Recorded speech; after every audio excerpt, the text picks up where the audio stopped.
تنویر حق ہے عین صداقت حسین ہے، فتح مبین کی بولتی آیت حسین ہے، ہر انقلاب دیکھتا ہے سوئے کربلا، ہر دور ہر صدی کی ضرورت حسین ہے، ہر دور ہر صدی کی ضرورت حسین ہے۔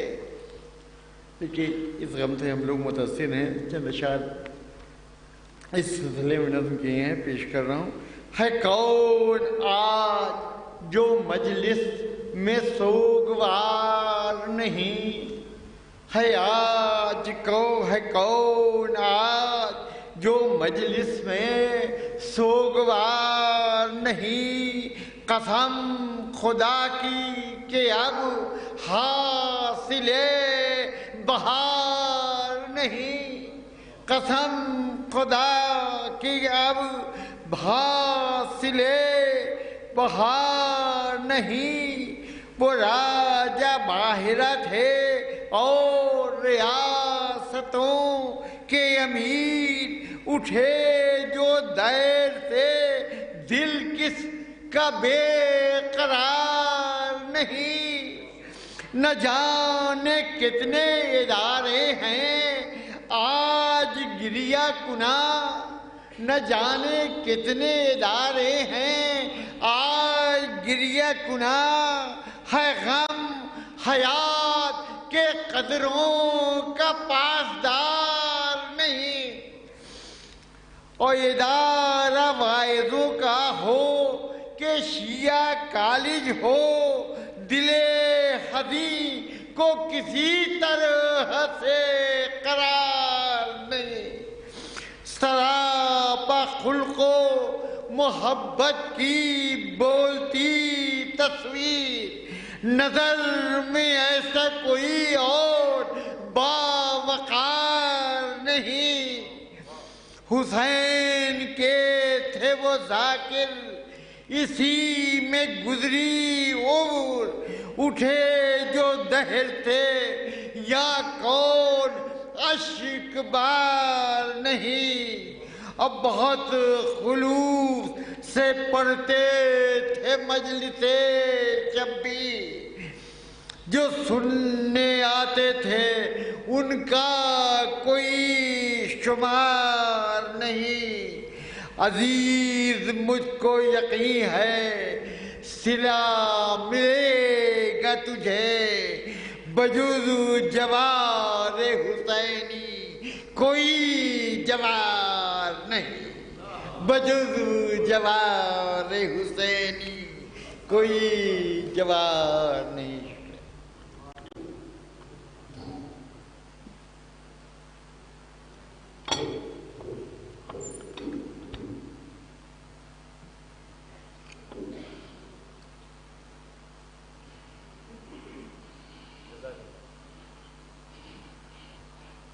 آئیے میں گزارش گزار ہوں نہایت ہی ادب و احترام کے ساتھ حجت الاسلام والمسلمین عالی جناب مولانا سید عروج الحسن رضوی صاحب قبلہ کی خدمت میں کہ وہ تشریف لائیں اور اپنی بصیرت افروز تقریر سے ہم سب کو محظوظ فرمائیں، بآواز بلند نعرہ صلوات بر محمد و آل محمد۔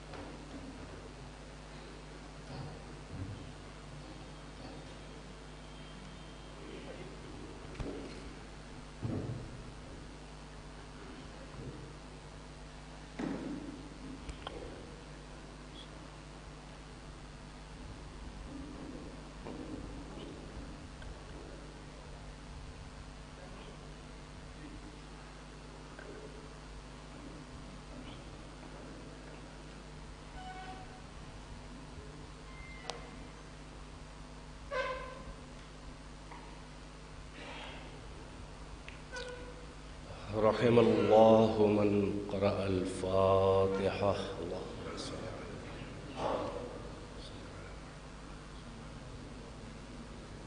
بسم الله الرحمن الرحيم.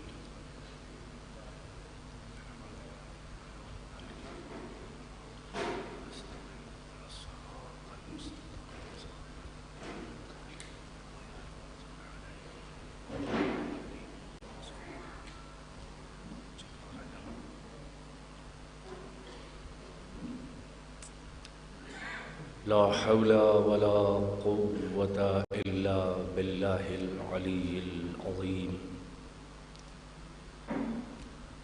حسبنا الله ونعم الوكيل، نعم المولى ونعم النصير.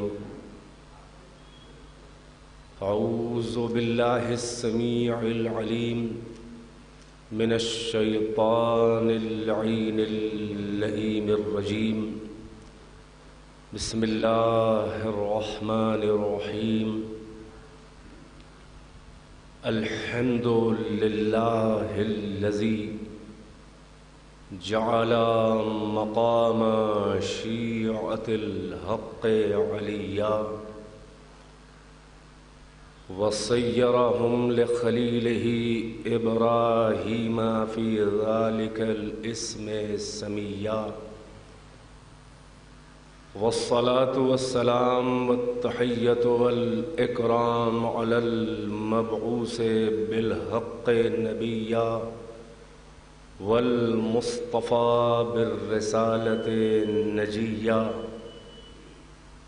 العبد المؤيد والرسول المسدد والنبي الممجد والمصطفى الأمجد والمحمود الأحمد، صاحب الوقار والسكينة المدفون بأرض المدينة، فاتحة كتاب التكوين، خاتمة مصحف التدوين، سيدنا ومولانا وحبيب قلوبنا وطبيب نفوسنا وشفيع ذنوبنا أبي القاسم محمد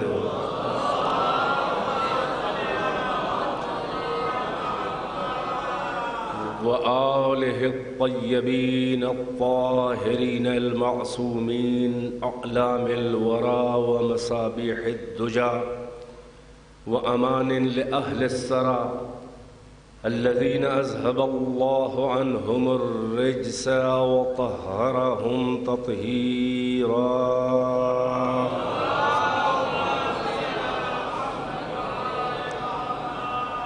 واللعنة الدائمة الباقية على أعدائهم وقتلتهم وغاصبي حقوقهم ومنكري فضائلهم والشاكين فيهم والمنحرفين عنهم. أما بعد، فقد قال الله تبارك وتعالى في القرآن الحكيم: بسم الله الرحمن الرحيم. إنما وليكم الله ورسوله والذين آمنوا الذين يقيمون الصلاة ويؤتون الزكاة وهم راكعون. صلوات محمد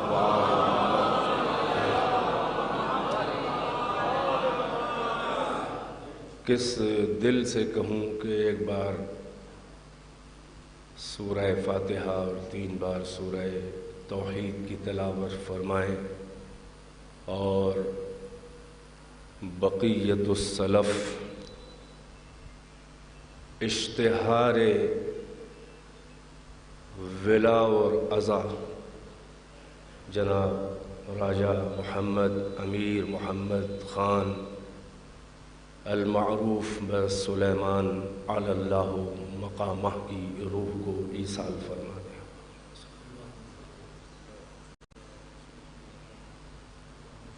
بسم اللہ الرحمن الرحیم۔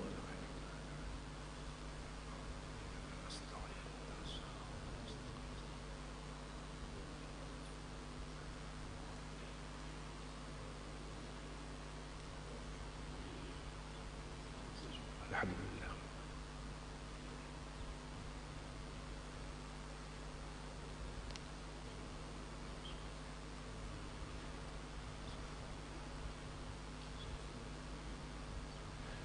ایک صلوات ارشاد فرمائے بلند آواز کے ساتھ۔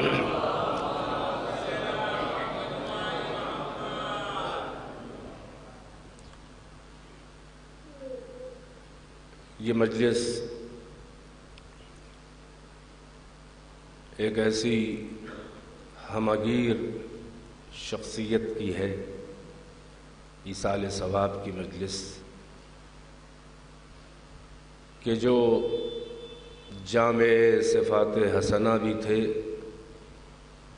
اور جن کی شخصیت کثیر الابعاد یعنی ملٹی ڈائمنشنل پرسنالٹی اگر کہا جا سکتا ہے تو تاریخ میں ایسی ہی شخصیتوں کو کہا جا سکتا ہے۔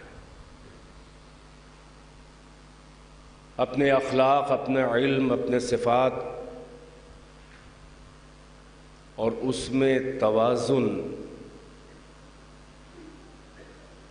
جیسے کہ ایک اچھائیوں کا، صفتوں کا سجا ہوا گلدستہ تھی راجہ صاحب کی شخصیت۔ میرے ساتھ بہت مشکل ہے اس مجلس کو خطاب کرنا، جذبات اور عواطف اپنی جگہ پر، میری قربت ایسی تھی کہ مجھے وہ اپنے گھر کی فرد سمجھتے تھے اور کہتے تھے، اپنے بیٹے کی طرح مانتے تھے، اور جس سے بہت قریب ہو، کوئی خطیب، کوئی ذاکر، کوئی شاعر، کوئی مداح، بہت مشکل ہوتی ہے کہ وہ عدل سے کام لے۔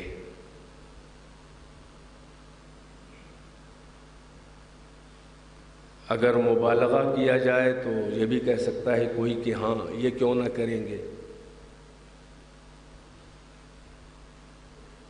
ممکن ہے خوشامد کا کوئی پہلو، کوئی تاثر ایسا بھی ذہنوں میں آئے،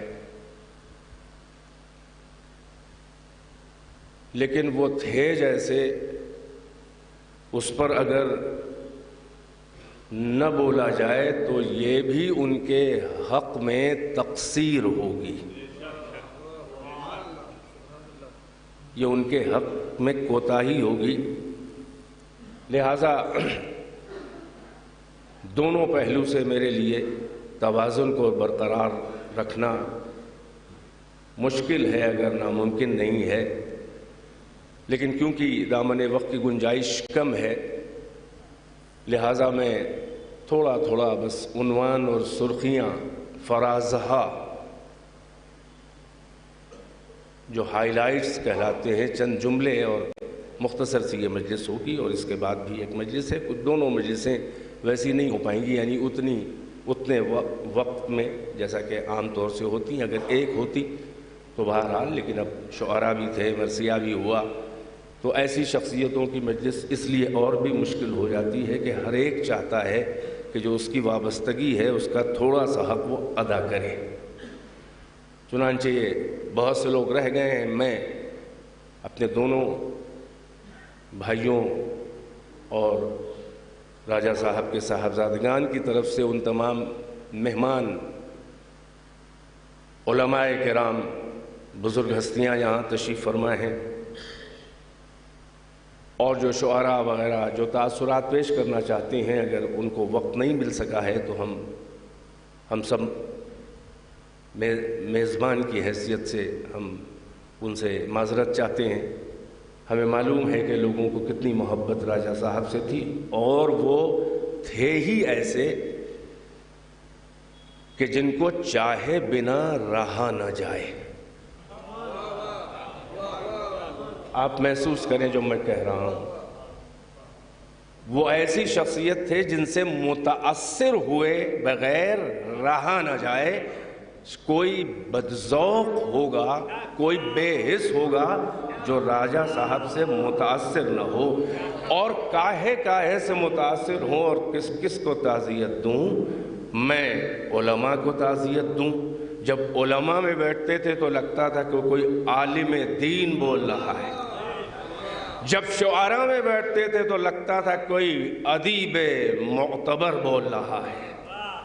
اتنے اشعار عربی، فارسی، اردو اور باقی دوسری زبانیں، کیونکہ ملٹی لنگول شخصیت تھے، کم سے کم 5-6 زبانوں کا تو ہمیں علم ہے کہ وہ اس کے عالم تھے، اور جو اشعار پڑھنا شروع کرتے تھے اور فی البدیع، اور ساتھ ہی ساتھ ٹو دا پوائنٹ، یعنی جو موضوع ہو، جو لطیف موضوع مورد بحث میں ہو، اس پر گفتگو کرتے تھے، ہر طبقے کے ساتھ گفتگو کرتے تھے۔ اتنے اعلیٰ بلند اشعار ان کو مختلف زبانوں کے یاد تھے کہ ایک بار میں نے عرض کیا کہ آپ تو سراپا دیوان ہیں، مگر حص مزاح یہ تھی، چھوٹوں سے بھی اتنا بے تکلف ہو کے بولتے تھے حدود میں۔ کہنے لگے کہ دیوان نہیں ہوں، دیوانہ ہوں، اور پھر کہا کہ ہاں دیوانہ ہوں، کس کا دیوانہ ہوں؟ جس کے بہلول دیوانے تھے، میں علی کا دیوانہ ہوں۔ ایک صلوات پڑھیں بر محمد و آل محمد۔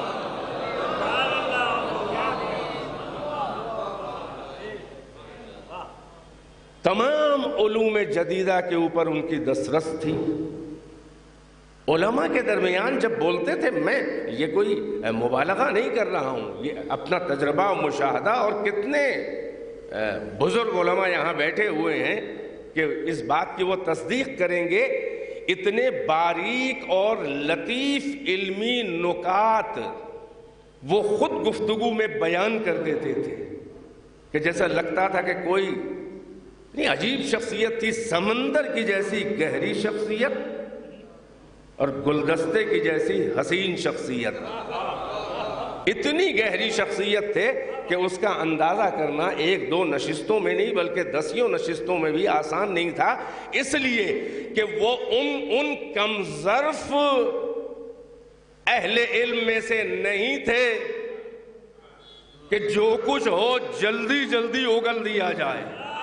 قسم خدا کی جتنے علم کا اظہار انہوں نے کیا ہے مختلف مواقع پر، وہ ان کے اصلی علم کا عشر عشیر بھی نہیں تھا، یعنی کچھ کہہ گئے اور بہت کچھ وہ نہیں کہہ گئے ہیں، اس لیے کہ میں تو بچپنے سے جانتا ہوں، میرے ساتھ تو گھنٹوں بیٹھ کے گفتگو ہوتی تھی، کوئی بھی موضوع ہو، اسلامی علوم ہو، علوم مغربی ہو، سائنس ہو، سائنس کے تو ظاہر ہے کہ اسکالر تھے، میتھمیٹکس کے، ایسٹرونومی کے، اور ساتھ ہی ساتھ مختلف زبان اور ادب، تو یہ سب صفتیں تو بہرحال اور بھی بعض لوگوں میں ہو سکتی ہیں، لیکن ان کا کمال یہ تھا کہ شخصیت میں اتنا توازن تھا اور اتنی حسین شخصیت تھی کہ جن کے جلال میں بھی جمال نظر آتا تھا۔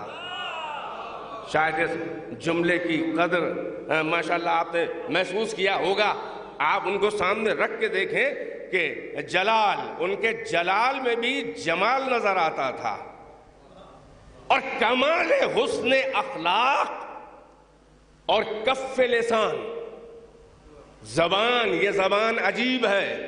مولانا کلمات قصار میں فرمایا اللسان سبع ان خلی عقر، زبان وہ درندہ ہے کہ اگر اسے بے لگام چھوڑ دیا جائے تو وہ نوچ لے پھاڑ لے، زبان وہ درندہ ہے۔ اور پھر مولا نے ہی فرمایا کہ کم من انسان اہلکہ لسان، کتنے انسان ایسے ہیں کہ جن کو ان کی زبان نے ہلاک کر دیا۔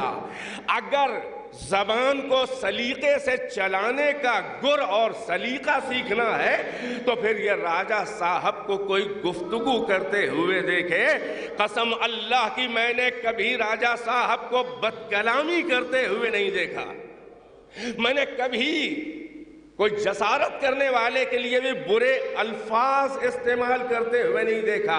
آپ سن رہے ہیں، ہم بول رہے ہیں، نہ ہم برت پاتے ہیں یہ باتیں، اور نہ آپ میں اکثریت اس بات کو برت پائے گی۔ سننا آسان ہے مگر برتنا مشکل ہے۔ یعنی اتنی بڑی شخصیت ہونے کے بعد بھی وہ کتنے منکسر المزاج تھے، کتنے ڈاؤن ٹو ارتھ تھے، کتنے زیادہ وہ خلیق تھے، اور کتنے زیادہ وہ جھک کے ملنے والے تھے ہے، یہ سارا مجمع اس ساری دنیا میں کتنے ملکوں کے لوگ اس بات کی گواہی دیں گے. یعنی کمال یہ ہے کہ حسن اخلاق ایسا تھا کہ ان کے حسن اخلاق کو دیکھ کے ان کے آقا یاد آ جائیں. کم سے کم ایسا تو شیعہ ہو جو ائمہ کے کردار کا کسی نہ کسی جہت سے آئینہ دار ہو، کہ زبان سے دعویٰ نہ کرنا پڑے کہ ہم شیعہ علی ہیں، بلکہ اس کے کردار کو دیکھ کے کہے کوئی کہ یہ تو علی کا شیعہ لگ رہا ہے، یہ تو حسین کا شیعہ لگ رہا ہے. اور ان کی شخصیت ہی یہی تھی. مگر انسان کی شخصیت کی سب سے بڑی پہچان یہ ہے کہ جیسے ہی اس کا نام لیا جائے اور اس کا تصور آئے، جو صفت سب سے پہلے ابھر کے آپ کے لوح ذہن پر آئے وہی شخصیت کا اعتبار ہوتا ہے.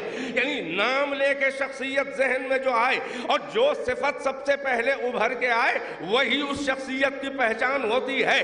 اب آپ بتائیے راجہ صاحب، جب نام لیا جاتا ہے یا کبھی اکیلے میں آپ کو یاد آئے تو آپ بتائیں کیا یاد آیا آگے آگے؟ بھئی سب سے پہلے یاد آتا ہے ولائے علی، عشق علی، عزائے حسین.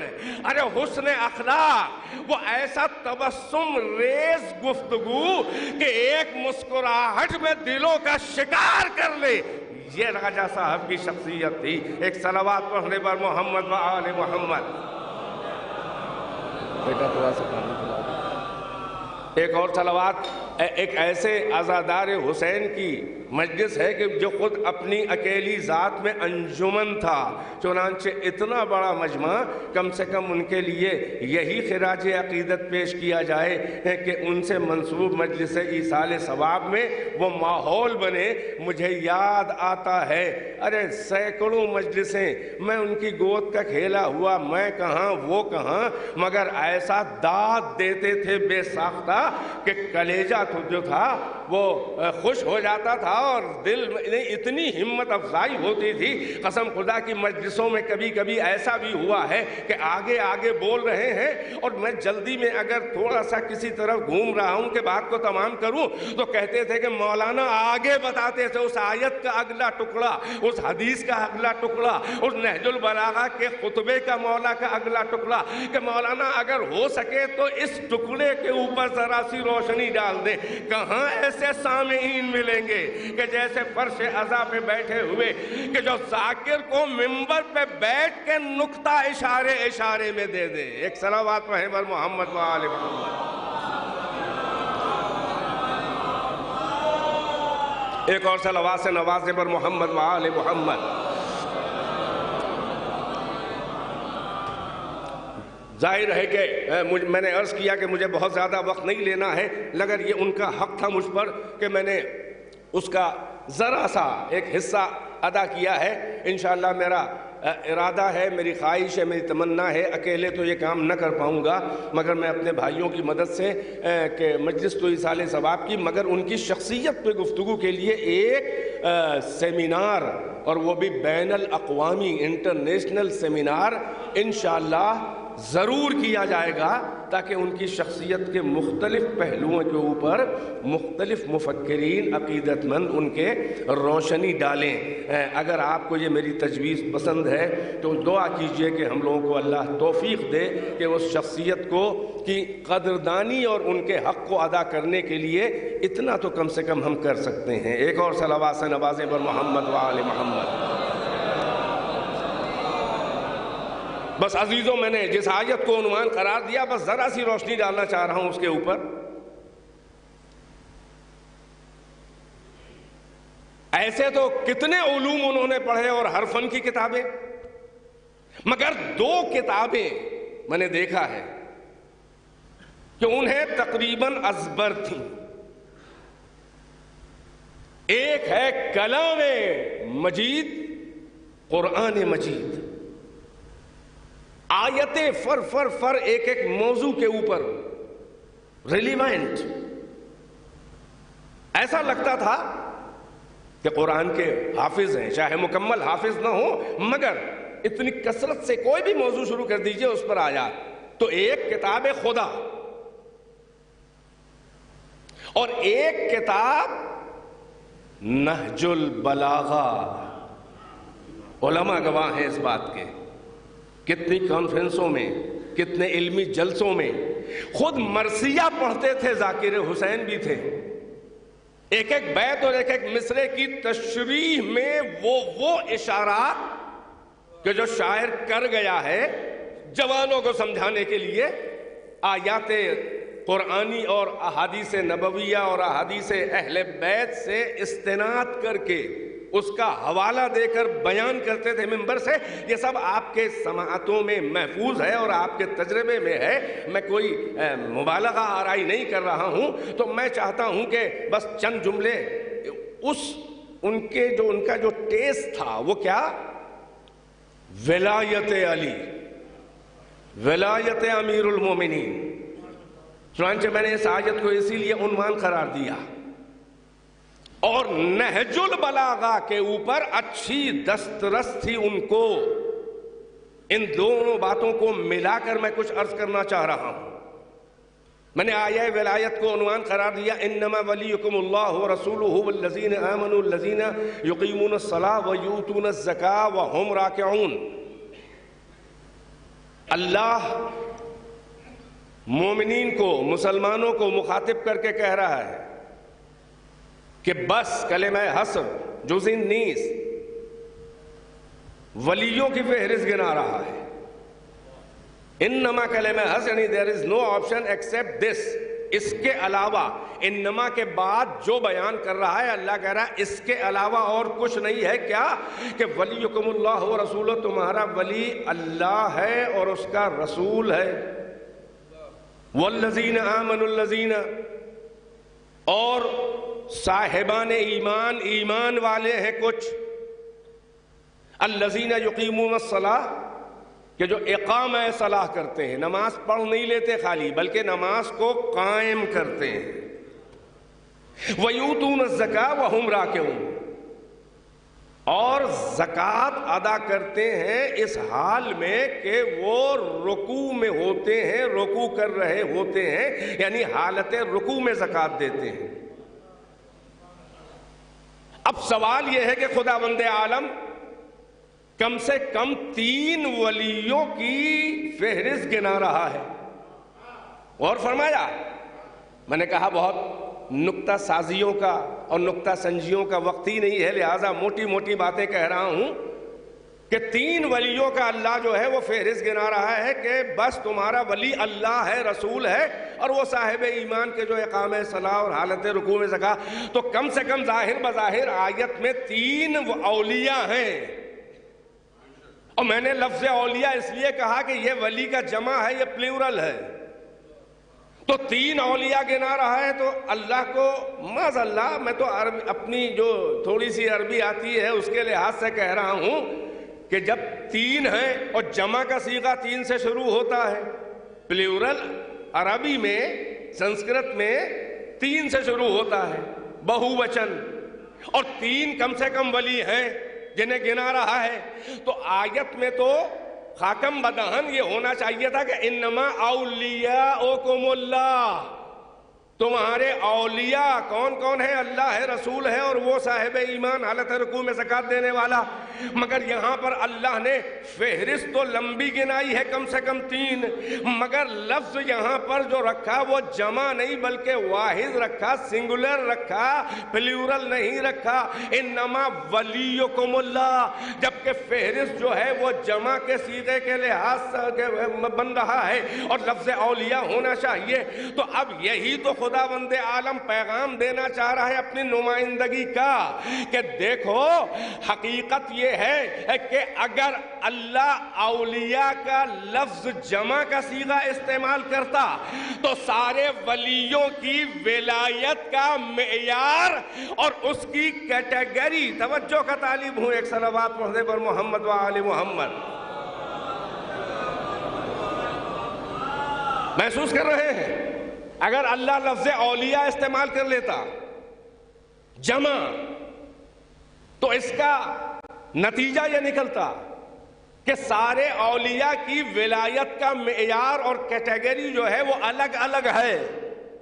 مگر اللہ نے لفظ ولی واحد استعمال کر کے یہ پیغام دے دیا اور قانون بنا دیا کہ ولایت یہ الگ الگ نہیں ہے بلکہ اللہ کی ہی اصل ولایت ہے.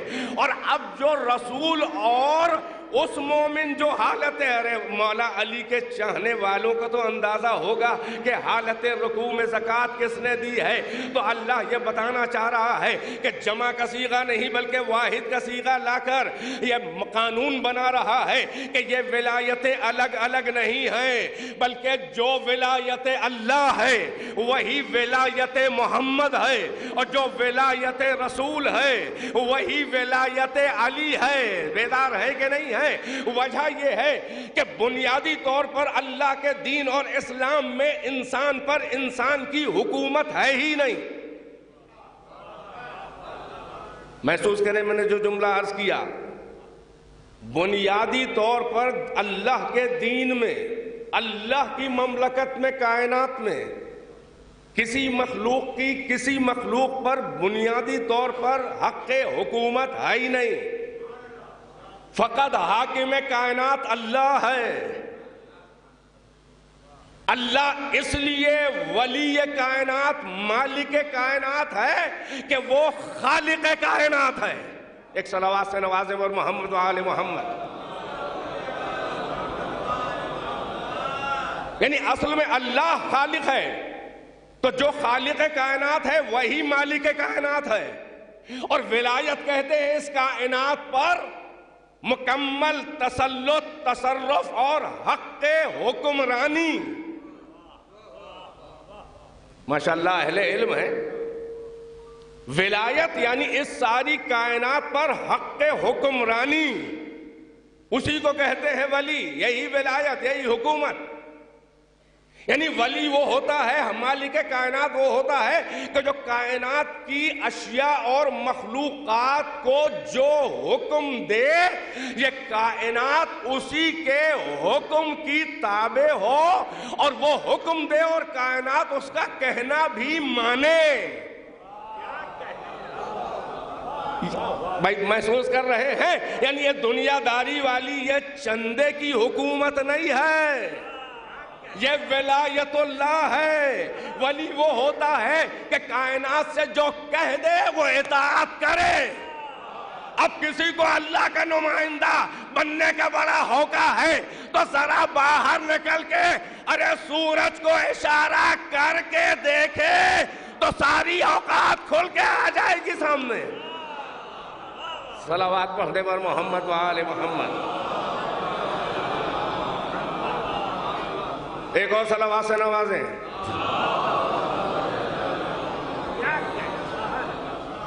میں جلدی جلدی منزل تک آنا چاہ رہا ہوں. میں نہیں چاہتا کہ کسی کے حق میں حق تلفی میری طرف سے ہو, اور میں تو میزبان ہوں, آپ مہمان ہیں, اور جن کا جو تعلق ہے اسی لحاظ سے وہ اپنے کو میزبان و مہمان سمجھ لیں. اس لیے کہ راجہ صاحب کون ایسا ہے کہ جس سے یہ تعلق قلبی ہی تو ہے, یہ کوئی سیاست میں نہیں آیا ہے, یہ محبت میں آئے ہیں لوگ دور دور سے.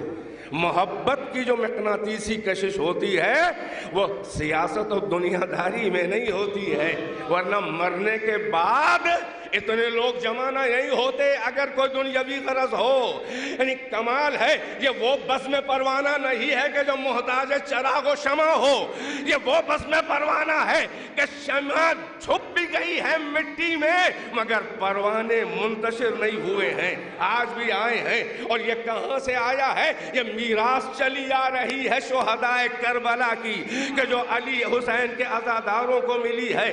تو عرض کرنا چاہ رہا تھا کہ اب یہ ولایت یہ ہے اس کائنات میں, کائنات کے ذرے ذرے پہ ماں سے واللہ جو بھی ہے اس پر حق تصرف و حکمرانی حق ہو اس کا.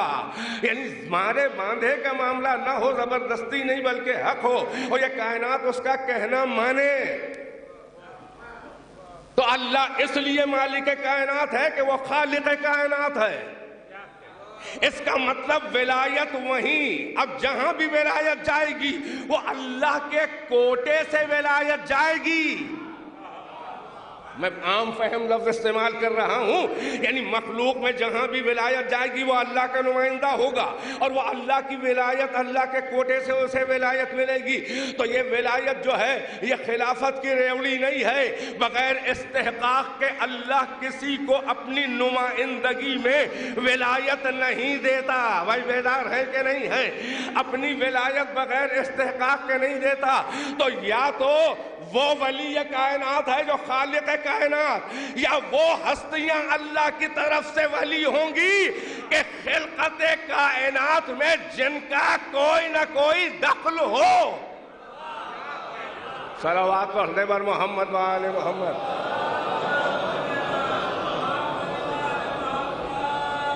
ایک اور صلوات سے نوازے، میں آپ کے مولا کے فضائل پڑھ رہا ہوں، ایک اور صلوات سے نواز دیں۔ تو اب معیار ولایت میں اس لیے عرض کر رہا ہوں کہ نہج البلاغہ کہ جس کے ایکسپرٹ تھے راجہ صاحب، ازبر تھے خطبے، اس کا پہلا خطبہ ہی خطبہ توحید ہے۔ اس کا اب کون ہوگا اللہ کی نمائندگی میں ولی؟ میں نے کہا یا خالق کائنات ہو، یا کائنات کی خلقت میں اس کا کوئی دخل ہو، یعنی وہ کائنات پر اس کا احسان ہو تاکہ کائنات اس کے حق کے احسان کو پہچانے، اور جب وہ حکم دے کائنات کو تو کائنات کہنا مانے کہ یہ میرا محسن ہے، ہم نہ ہوتے اگر یہ نہ ہوتا۔ میں اشاروں ہی میں یہ باتیں کر سکتا ہوں، ظاہر ہے کہ مجھے نہ خطابت کی حسرتیں نکالنی ہیں اور نہ بہت داد کا مجھے ہوکا ہے، مگر بات تھوڑی ریلیونٹ ہو جائے، مناسبت کے ساتھ ہو جائے، اس لیے تھوڑی یہ محنت آپ سے لے رہا ہوں، خود بھی کر رہا ہوں۔ اب وہ نہج البلاغہ کا خطبہ توحید، اسی پھلواری والی مجلس جو ربیع الاول کی آخری تاریخوں میں 7 ربیع الاول تیموری علم جو آخری مجلس ادھر ہوتی ہے، 29 سفر سے شروع ہو جاتی ہیں وہاں کی مجلسیں، اور ایک لمبے زمانے سے والد کی زندگی میں اپنے مجھے بھیج دیتے تھے۔ مجھے یہ شرف ہے کہ میں نے مہاراج کمار صاحب علی اللہ مقامہ کے سامنے بھی ممبر میں بیٹھ کے مجلس پڑھی ہے، ایران جانے سے بھی پہلے، اور راجہ کے صاحب کے سامنے تو بہت پڑھی ہے۔ اکثر وہ بیچ میں مولانا میں توحید کا بیان کر رہا تھا اور فقط میں نے ایک لفظ استعمال کیا خطبہ توحید کا، ایک چھوٹا سا فقرہ کہ وَكَمَالُ الْإِخْلَاصِ نَفْيُ الصِّفَاتِ عَنْهُ۔ وقت نہیں ہے کہ میں تشریح کروں، یعنی توحید اول الدین معرفتو، خطبہ اول، خطبہ توحید۔ مولا نے فرمایا کہ اول الدین کیا ہے، یعنی ابتدا دین کی یہ ہے کہ اللہ کی، اس کی معرفت، اور پھر آگے ٹکڑے بڑھتے رہے کہ کمال معرفت و کمال معرفتی التصدیق بہ، اس کی معرفت کا کمال یہ ہے کہ اس کی تصدیق کی جائے کہ وہ ہے۔ توجہ ہے؟ پھر آگے بڑھا کہ کمال تصدیق یہ ہے کہ اس کی توحید مانی جائے، وحدانیت۔ کمال توحید یہ ہے کہ اخلاص ہو اس کو ماننے میں، یعنی یہ صفت جلال ہے کہ کوئی اور اس میں شریک نہ ہو، اخلاص ہو، خالص بس اسی کو مانے، یکتا و یگانا، اور بلا شریک و بلا کف و ان پیرلل، بے ہمتا، یکتا یگانا۔ یہ یہاں تک پہنچا تھا کہ انہوں نے کہا کہ مولانا اس کے آگے کا فقرہ پڑھ دیا، من عدہ فقد حدہ، یہ انہوں نے پڑھا۔ ظاہر ہے کہ وقت نہیں تھا تشریح کا، اب اس وقت ان کا حکم تھا، اور بہت مشکل ہوتا ہے کہ جب کوئی بزرگ بیچ سے کہہ دے اور فرمائش کر دے تو اب اپنی بھی تو اتنی حیثیت ہو۔ بہرحال مولا کی تائید تھی، ان کا حکم تھا، اور عزت مجمع میں بچانا مشکل ہوتی ہے، یعنی اتنا مطالعہ تھا ان کا۔ مگر میں نے اس خطبے کا ذکر اس لیے کیا کہ ان کا یہ خطبہ بہت پسند تھا، اب یہاں میں پھر آپ کو لے آؤں اس ایک جملے کے بعد کہ اب وہ کون ہے کہ جو ولی کائنات اللہ کی نمائندگی میں وہی اللہ والی ولایت جب نزول کرے تو پیکر مخلوق میں یہ ولایت نمائندگی یہ پروردگار اور نمائندگی یہ مطلق یعنی ایبسولوٹ کون اللہ کا نمائندہ ہو تو یہ ولایت کس استحقاق پہ جائے؟ ایسا تو نہیں ہے کہ اللہ جسے چاہے بنا دے، اللہ حیثیت دیکھ کے اللہ نفس کی توانائی اور قدرت اور وجود کے وزن کو دیکھ کے ذمہ داری دیتا ہے۔ تو اب اسی نہج البلاغہ کے اس خطبے کے آگے مولا کائنات نے خلقت کائنات اور خلقت ملائکہ اور خلقت آدم ابو البشر یہ سب آپ جا کے پلیز میری گزارش ہے کہ نہج البلاغہ جس کو جس زبان میں ٹرانسلیشن آتا ہو اسے جا کے پڑھے۔ اب یہ وہ خطبہ ہے کہ جس کا کتنا گہرا تعلق ہے ولایت سے، میں نے اس لیے پڑھا، اسی لیے ایک انگریز فلسفی سائنسداں وہ کہتا ہے، کیا نام تھا کسی کے ذہن میں ہے؟ خطبہ توحید، جی وہ جارج جرداق نے تو صوت العدالت الانسانیہ عربی میں کتاب لکھی ہے مولا کائنات کی، لیبن پیٹر، یہ ماشاءاللہ اللہ کو سلامت رکھے، اپنے باپ کے ہر جہت سے یہ دونوں صاحبزادگان وارث ہیں، اللہ ان کی توفیقات میں اضافہ کرے اور زینت آباء اور اجداد قرار دے ان کو۔ صلوات پڑھیں بر محمد و آل محمد، بلند آواز سے صلوات پڑھیں۔ آپ سمجھ سکتے ہیں کہ ان مجلسوں میں وہ ماحول نہیں بنتا کیونکہ مختلف مذاہب کے لوگ ان کی بھی رعایت ہوتی ہے اور پروگرام لمبا ہوتا ہے، چنانچہ آپ کم سے کم آپ تو صلوات پڑھ سکتے ہیں اس طرح سے، معاف کیجیے گا۔ ہمارے جواد بھائی کو کچھ اور انتظار ہے مگر ہوں میں وہیں پہ ہوں جہاں پہ آپ پہنچ چکے ہیں۔ ایک اور صلوات سے نوازیں۔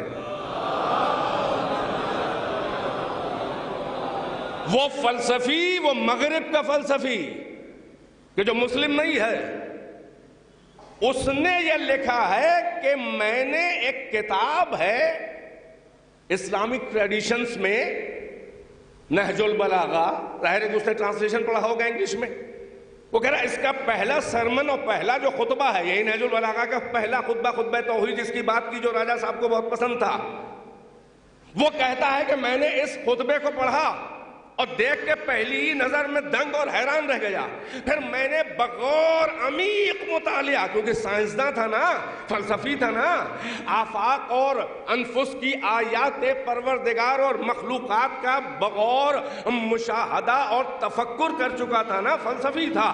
تو اب اس سے بہتر بھئی ہمارے جیسے مولوی نہج البلاغہ کی ہر بات کی وہ قدر نہیں کر سکتے، اس لیے کہ کتنے علوم ہیں۔ اب اس علم میں توجہ آپ ادھر دیکھیں، جس علم میں کوئی ماہر ہوگا تو اس خطبے کے جو کسی مخصوص علم پر ہے اس سے وہ انسپائر ہوگا اور اس کا کما حقہ مطلب سمجھے گا۔ تو وہ فلسفی تھا، وہ خلقت کائنات پہ اس کی نظر تھی، وہ سائنسداں تھا، تو اس نے کہا کہ میں نے یہ کوئی تاریخ میں علی نام کی شخصیت ہے اسلام میں، مسلمانوں میں نے ان کے پہلے خطبے کا بغور گہرائی سے تھارولی مطالعہ کیا تو میں نے اس میں دیکھا کہ اس علی نام کی شخصیت، فخر کرو کہ علی کے شیعہ ہو، فخر کرو کہ علی کے چاہنے والے ہو، وہ دوسرے مذہب اور دھرم کا کہہ رہا ہے کہ میں نے اس خطبے کا بغور مطالعہ کیا اور میں نے دیکھا کہ اس علی نام کی شخصیت نے، توجہات، اس علی نام کی شخصیت میں کائنات کی خلقت کے، ایک صلوات پڑھ دیں نقطے کا خون ہو جاتا ہے، ایک صلوات پڑھیں بر محمد، تشریف لے آئیں۔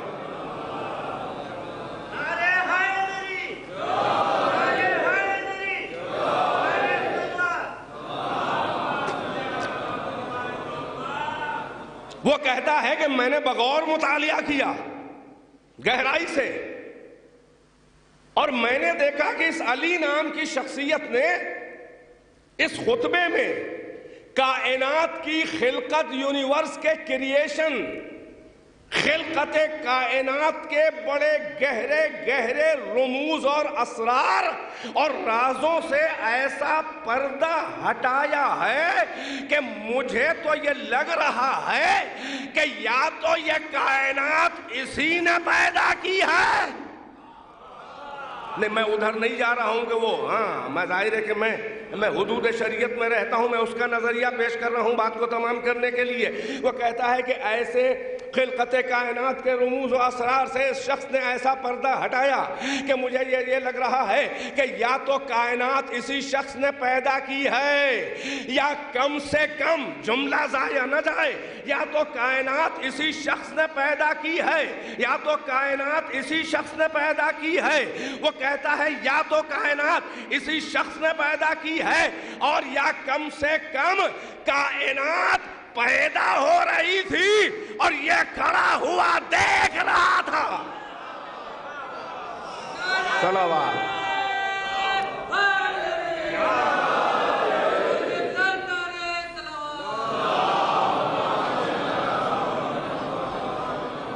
ایک مل جل کے بلند آواز سے صلوات سے نوازیں۔ ظاہر ہے کہ وہ مزہ نہیں رہ جاتا الجھنوں میں، اور وقت کا بھی خیال رکھنا ہے، تو اب جو ہو سکتا ہے وہ آپ کی خدمت میں کاسہ خلوص میں خون جگر آپ کو پیش کر رہا ہوں، بس سلیقے سے آپ اس کو پی لیں۔ ایک اور صلوات سے نوازیں پر محمد و آل محمد۔ ایک اور صلوات، وقت آیا ہو رہا ہے۔ تو اب میں نے کہا کہ راجہ صاحب اور ہم سب کے لیے کیا ہے؟ قرآن ہے نہج البلاغہ، یہ وہ کتاب ہے کہ جسے اہل سنت کے معتزلی عالم بہت بڑے ابن ابی الحدید معتزلی نے یہ لکھا ہے اپنی شرح میں، تقریباً 40 والیوم میں اس نے شرح لکھی ہے۔ اس میں وہ یہ کہتا ہے کہ یہ کلام جو مولا کائنات کا ہے ایسے فصاحت و بلاغت و صنائع لفظیہ و معنویہ، اتنا ایلوکوینس ہے اور اتنا ریٹوریکل ان کا یہ کلام ہے کہ اس نے یہ جملہ اس کا مشہور ہو گیا عالم اسلامی میں کہ نہج البلاغہ کی پہچان علی کا کلام کیا ہے؟ بعد کلام الخالق تحت کلام الخالق فوق کلام المخلوق، یعنی علی جب بات کرے تو اللہ کے کلام سے نیچے ہے، ساری مخلوق کے کلام سے اوپر ہے۔ اور حقیقت میں نہج البلاغہ، ارے یہ وہ خطبے، یہ مکمل علی کی فصاحت و بلاغت اور علم کی گہرائی اور گیرائی جو علی کے پاس تھا، جس کو اللہ کہے ومن عندہ علم الکتاب، یعنی کتاب کائنات وجودی کا علم اگر ایک نقطے میں سمو دیا جائے تو وہ علی ومن عندہ علم الکتاب وکل شیء احصیناہ فی امام مبین۔ اللہ کہہ رہے ہم نے ہر شے کو جمع کر دیا، ایسا کر دیا امام مبین میں۔ مگر سنیے، یہ تارے بڑے بڑے ادباء نے اس بات کا اعتراف کیا ہے کہ یہ میرے مولا کے فصاحت و بلاغت کا وہ نمونہ نہیں ہے کہ جس نے بڑے وہ فصیح و بلیغ تھے، بلکہ مخلوق کے سطح ذہن پہ اترنے کے بعد، کیونکہ سامعین کے معیار کے مطابق کلام کرنے والا متکلم عاقل ہوتا ہے۔ مجھے وقت کا احساس ہے، آپ میری بات کو سوارت کریں اور بات کو تمام کرنے جا رہا ہوں کہ اتنا، یعنی پیغمبر نے فرمایا کہ نحن معاشر الانبیاء امرنا ان نتکلم الناس علی قدر عقولہم، ہم نبیوں کو جو اللہ کے نمائندے لوگوں کے ہدایت کے لیے آتے ہیں، ہم کو حکم ہے، اللہ کی طرف سے کمانڈ ہے کہ ہم لوگوں کی عقل کے مطابق ان کی سطح پہ گزر کے بات کریں، یعنی ہم اپنے علم کے لحاظ سے نہ بولیں بلکہ جن سے بول رہے ہیں ان کو سمجھانے کے قابل۔ تو اب آپ بتائیے، عرب کے بدو چرواہے جن کا دور ہی محمد سے پہلے دور جاہلیت تھا، اللہ اکبر، محمد کو بولنا پڑا۔ یہ علی کا امتحان تھا کہ ان جاہلوں کو سے بولنا پڑا علی کو۔ تو یہ نہج البلاغہ جو اللہ کے کلام سے سب سے اونچی ہے، یہ علی کے معیار کلام نہیں ہے اصلی، بلکہ یہ علی کے معیار کا پسترین کلام ہے کہ جس کا جواب کوئی نہیں ہے اگر قرآن نہ ہوتا۔ ایک صلوات سے نوازنے پر محمد و آل محمد۔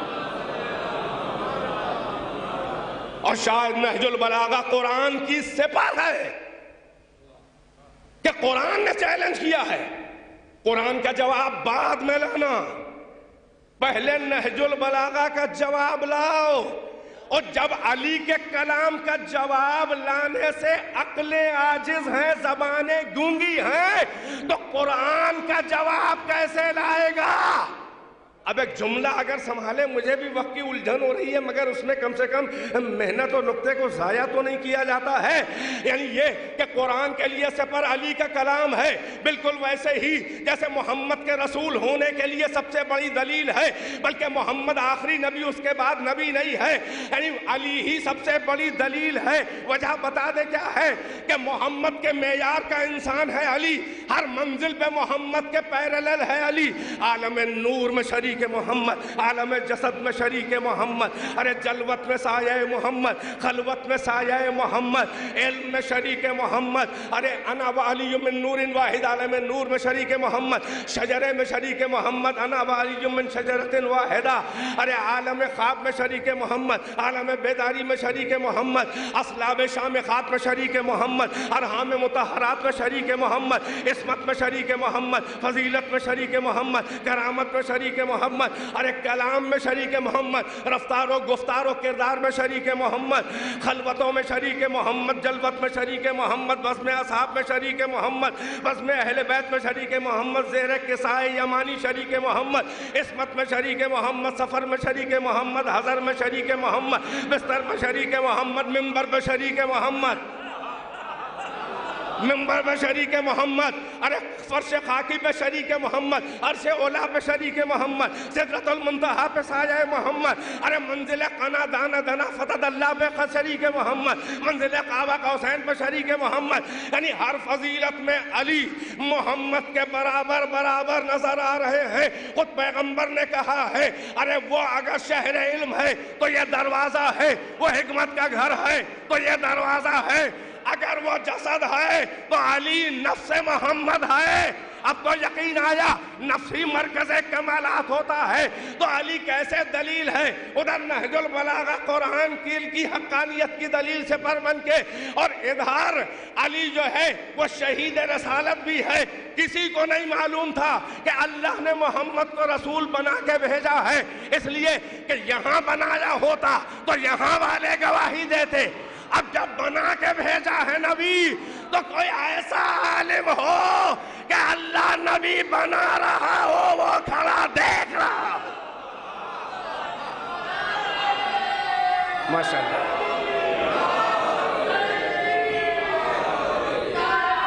بس عزیز ہو ماشاءاللہ.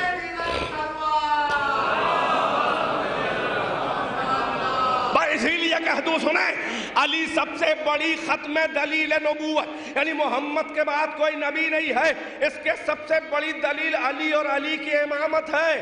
وجہ بتا دے کیا ہے. محمد کے اللہ نے ختم نبوت کے خانے میں علی کی امامت کو ملا کر بلا فصل، وداؤٹ اینی گیپ، ختم بلا وہ خلیفت ہوئی بلا فاصل. یہ کیوں، اس پر کیوں لوگ سیخ پا ہو جاتے ہیں. سنیں، اللہ نے ختم نبوت کے خانے میں علی کی امامت کو بلا فصل ملا کے اس لیے رکھا کہ بیچ میں کوئی جھوٹا نبی گھسنے نہ پائے. جیسے ہی محمد کے بعد کوئی کہے کہ میں نبی، علی محمد کے وزن، ان کے اسٹیٹس کی وزنی شخصیت لے کے آگے بڑھ کے عین اللہ ہی آنکھوں سے گھور کے کہوں گا کہ اپنی حیثیت میں رہے. جب محمد کے بعد ان کے معیار کا انسان نبی نہیں ہے تو میرے ہوتے ہوئے کوئی نبی کہاں سے ہو جائے گا. صلوات پڑھ دے بر محمد و آل محمد. بس یہ جملہ اور بات تمام. تو یہ ذہن میں آ گیا نا، میں اپنی طرف سے نہیں کہہ رہا ہوں، میں اپنی طرف سے نہیں کہہ رہا ہوں. پیغمبر نے فرمایا یا علی اما ترضا ان تکون منی بمنزلت ہارون من موسیٰ الا انہ لا نبی بعدی. اے علی کیا تم اس پہ خوش نہیں ہو، راضی نہیں ہو کہ تم کو مجھ سے وہی نسبت ہے جو ہارون کو موسیٰ سے تھی. فرق بس یہ ہے ان دو اور ہم دو میں دونوں بھائی، مگر میرے بعد کوئی نبی نہیں ہوگا. بھائی جملہ سنبھال لے، یہ حدیث منزلت کہلاتی ہے. اب جملہ سنبھالے، یعنی علی کے ہوتے ہوئے کوئی محمد کے بعد نبی نہیں ہو سکتا کیونکہ علی موجود ہے. تو جب علی کے ہوتے ہوئے کوئی اگلا نبی نہیں ہو سکتا تو علی کے ہوتے ہوئے کوئی خلیفہ کیسے ہو جائے گا. صلوات پر محمد و آل محمد.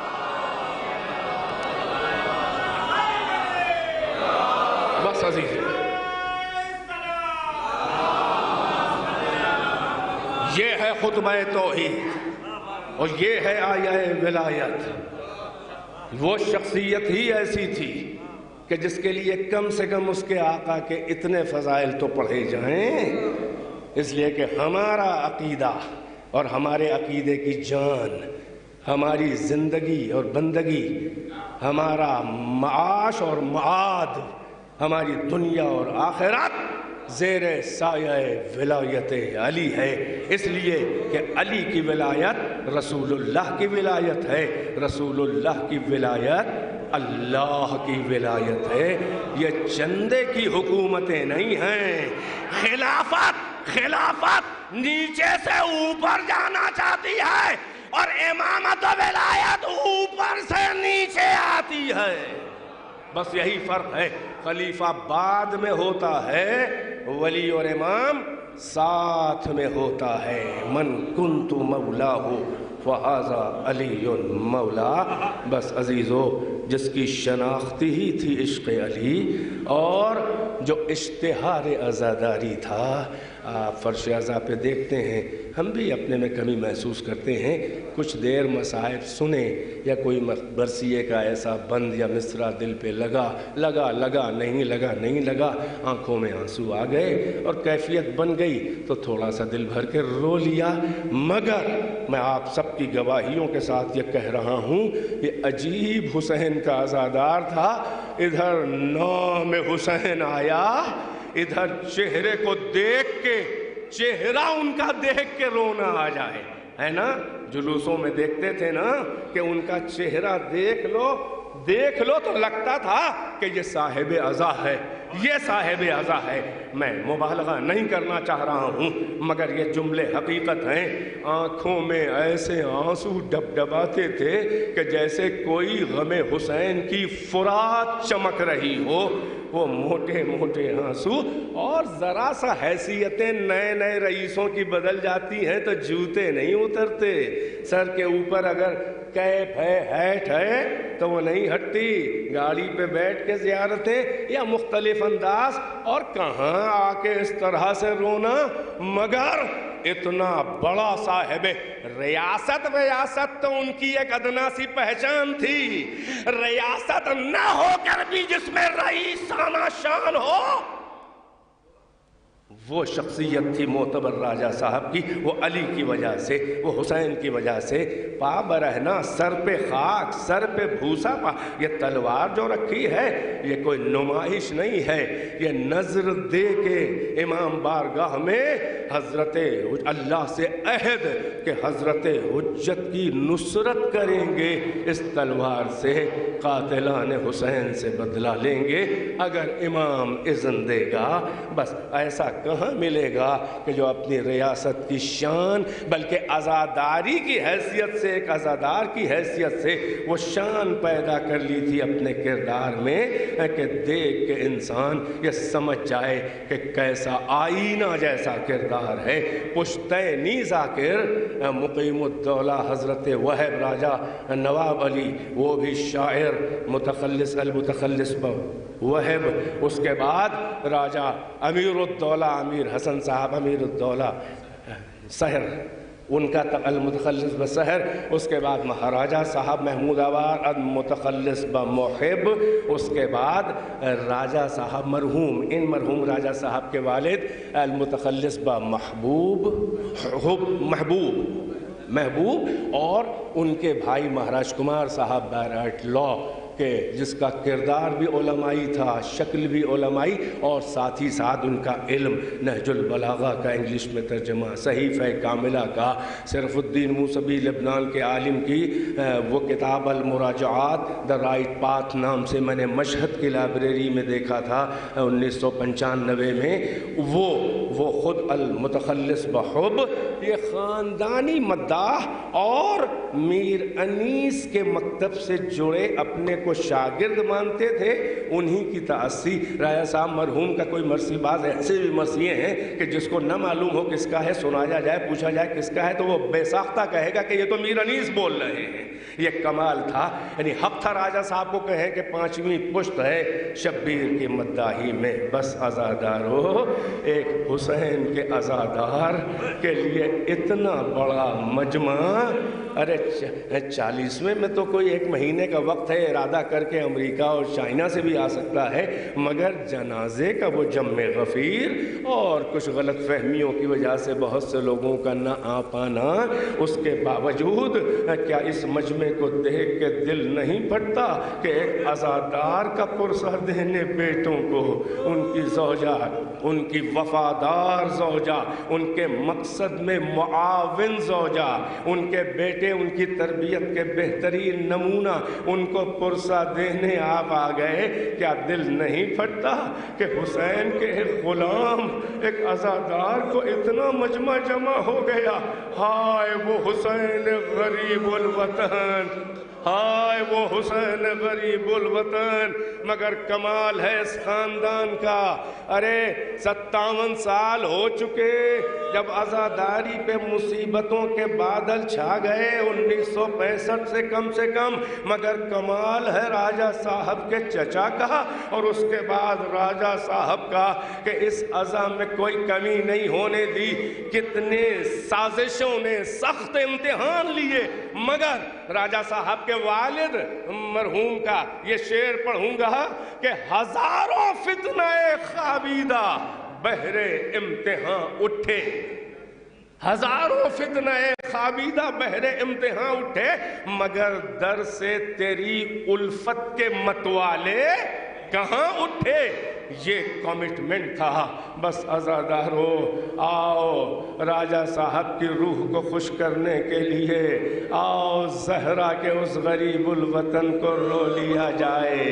ارے کہ جس کے مددگار ارے بھائی بھی تھا، بیٹے بھی، بھانجے بھی، بھتیجے بھی، مگر ایک وقت ایسا آیا کہ نہ لشکر، نہ سپاہ، نہ کثرت الناس، نہ قاسم، نہ علی اکبر، نہ عباس، حسین کربلا میں یکا و تنہا. ارے کوئی مددگار نہیں ہے. ارے اسی لیے تو کٹی ہوئی لاشوں پہ جو نظر پڑی شب عاشور کے عہد وفا یاد آئے. حسین نے حسرت و بے کسی سے کہا یا ابطال الصفا وَيَا فَرْسَانَ الْحَيْجَةِ مَا لَكُمْ يَدْعُوكُمْ إِمَامَكُمْ فَتَوَلَا تُجِيبُونَهُ. اے میدان شجاعت کے شہ سوارو، اے میدان وغا کے شیرو، تمہیں کیا ہو گیا ہے؟ تم کو تمہارا امام پکار رہا ہے مگر کوئی جواب نہیں دیتے. ارے اثر ولایت یہ تھا، امام نے پکارا تو لاشیں پھڑکنے لگے، کٹے ہوئے گلوں سے آواز آئی لبیک لبیک یا مولا. اب بھی اذن ہو تو کٹی گردنوں سے کھڑے ہو کے نصرت کریں. بس عزادارو میں کس کو پرسہ دوں؟ میں قوم کو پرسہ دوں، میں بیٹوں کو پرسہ دوں، میں بہنوں کو پرسہ دوں، میں بھائیوں کو پرسہ دوں، میں اہل محمود آباد کو، میں مدارس کو، میں علماء، میں عزاداروں کو، میں جلوسہائے عزا کو نہیں، میں وارث حسین حضرت حجت کو پرسہ دیتا ہوں. بس عزادارو یہ حسین کی غریب الوطنی تھی کہ جس کے جوانوں کے جنازے ارے زمین پہ پڑے ہوئے تھے. ارے حسین نے ہر ایک کا جنازہ اٹھایا مگر ہائے حسین کا جنازہ اٹھانے والا کوئی نہ تھا. بیٹا تھا مگر اتنی مہلت نہ تھی. ارے بہن تھی مگر جو عصر عاشور رخصت ہو گئے تو اب جو نظر پڑی سجدے میں سر کٹ رہا تھا. بھائی تھے عباس کا جیسا بازو کٹا چکے تھے، جوان تھا اکبر کا جیسا، کوئی حسین کا جنازہ اٹھانے والا نہ تھا. کس غربت کے عالم میں حسین کو سجاد نے دفن کیا. ہاں عزادارو ارے یہی حسین کا ذکر جو اسلام کی بقا ہے، یہ عزاداری کیوں کرتے ہیں؟ کیونکہ دین خدا کی بقا حسین کی قربانی سے ہے، اور ذکر حسین عزاداری سے زندہ ہے۔ جس کی پہلی مجلس زینب نے کی اور جس بھائی کی پہلی ذاکرہ بہن تھی، ہاں عزادارو، یہ عزاداری وراثت ارے زین العابدین کی ہے، جو بابا کے بعد 35 سال روتا رہا، ہائے میرا باپ پیاسا مارا گیا، ہائے میرا بابا بھوکا مارا گیا، جس کا جنازہ بے گور کفن پڑا۔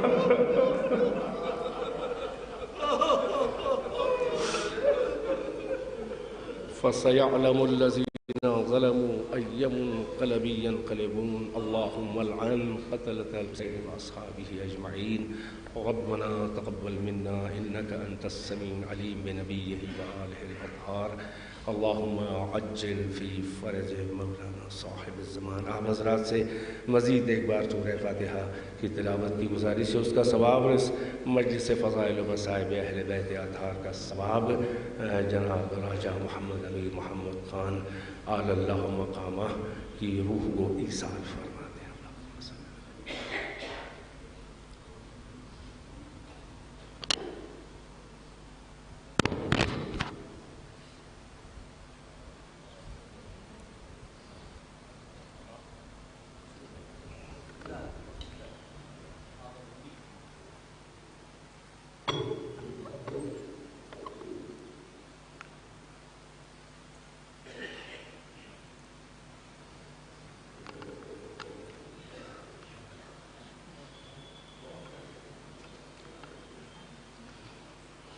آپ حضرات فرش ادا پر تشریف رکھیں، اور یہ بیچ میں یہ شینشین ہے سامنے، لہذا کر دیں۔ افسوس خوانی کا آغاز ہونے جا رہا ہے۔ جناب مسرور مہدی صاحب اور جناب عامر مہدی صاحب، عامر حسین صاحب، جناب اشرف رضا صاحب اور تمام ہم نواز سے درخواست ہے کہ وہ تشریف لائیں اور افسوس خوانی کے فرائض انجام دیں۔ آپ حضرات تشریف رکھیں۔ انشاءاللہ افسوس خوانی کے فوراً بعد نمائندہ ولی فقیہ آیت اللہ حجت الاسلام عالی جناب مولانا مہدی مہدوی پور کی تقریر ہوگی، آپ حضرات سماعت فرمائیں گے، اور اس کے بعد انشاءاللہ آیت اللہ امیر العلماء علی جناب حجت الاسلام مولانا سید حمید الحسن صاحب قبلہ نقوی عمید جامع نادمیہ کا بیان ہوگا۔ آپ حضرات تشریف رکھیں فرش ادا پر۔ افسوس خوانی کے فرائض جناب مسرور مہدی صاحب انجام دینے جا رہے ہیں۔ یہ ذرا بیچ سے یہ شینشین ہے، یہ امام بارگاہ کا حصہ ہے یہ جی۔ بسم اللہ مسرور صاحب، میاں اجازت فرما دیں۔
صحیح کرو.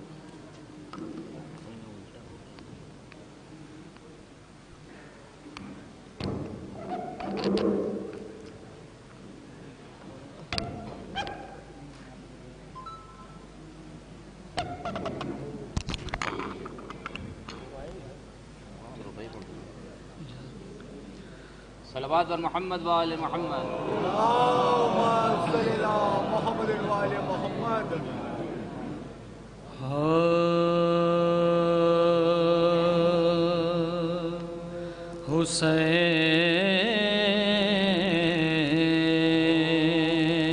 حسین جب کہ چلے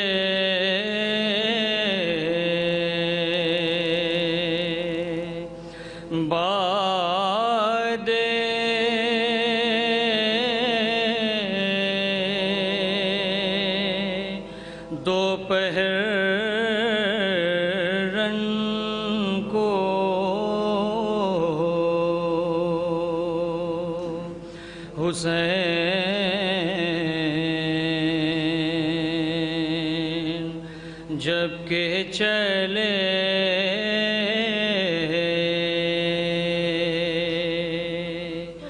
بعد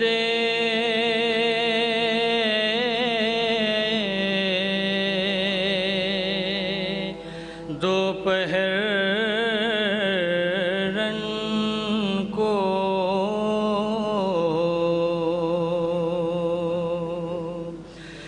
تھا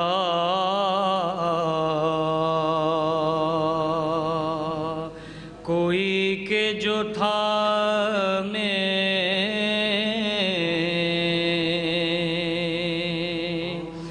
رکا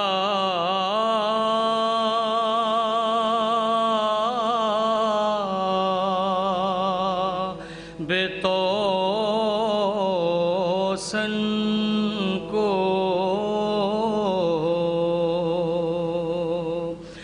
سکینہ جھاڑ رہی تھی ابا کے دامن کو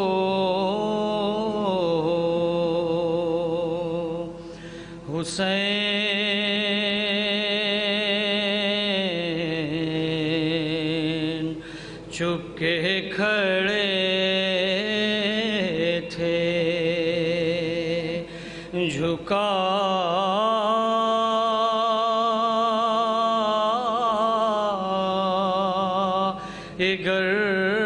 گردن کو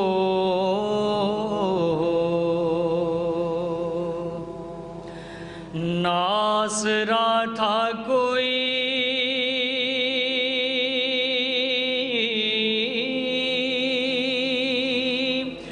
شاہ کربلائی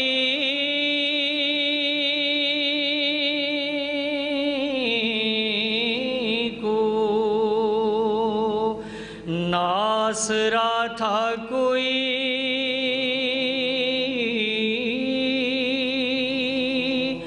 شاہ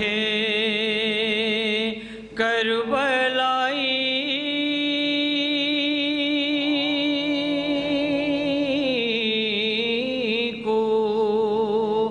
فقط بہن نے کیا تھا سوار بھائی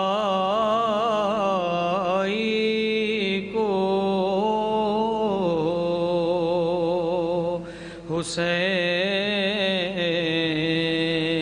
حسین جب کہ چلے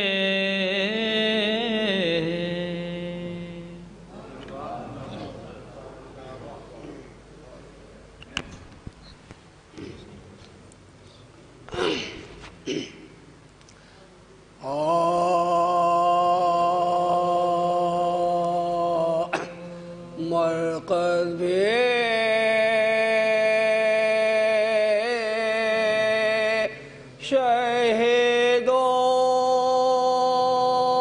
شہیدوں کے بر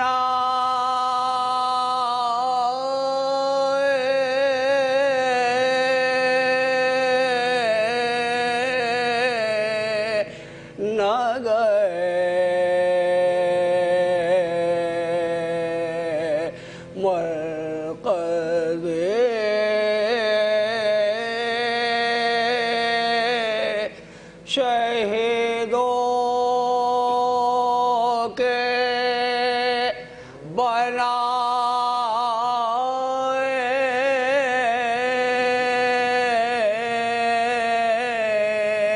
نہ گئے کچھ لوگ فاتح کو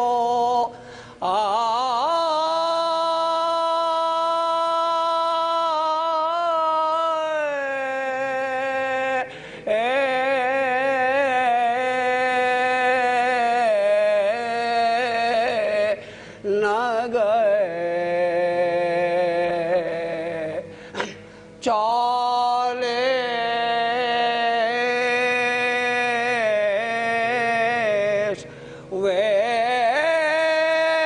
چالیس تک پڑے رہے ریتی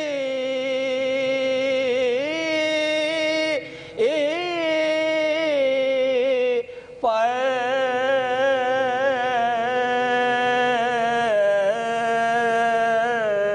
وہ پھول بھی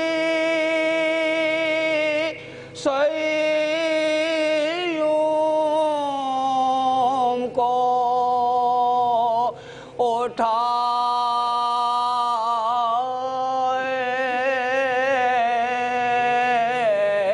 اٹھائے نہ گئے مرکز شہیدوں کے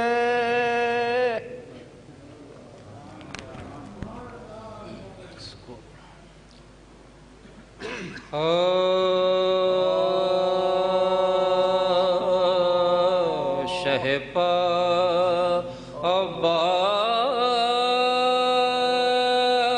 عباس نے جب پیاس کی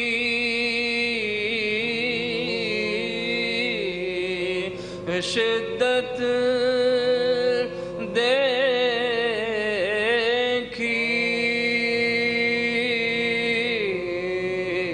روکے کی عرض بڑی ہم نے مصیبت دیکھی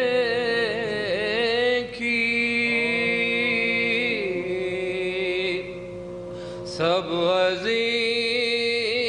عزیزوں کی رفیقوں کی شہادت دیکھی اور کمبھلائی ہوئی آپ کی صورت دیکھی پانی ہم لائیں گے دریا کی اجازت دیجئے پانی ہم لائیں گے دریا کی اجازت دیجئے سوکھے ہونٹوں کے تصدق ہمیں رخصت دیجئے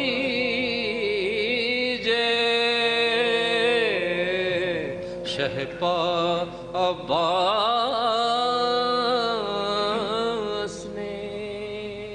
فاتحہ.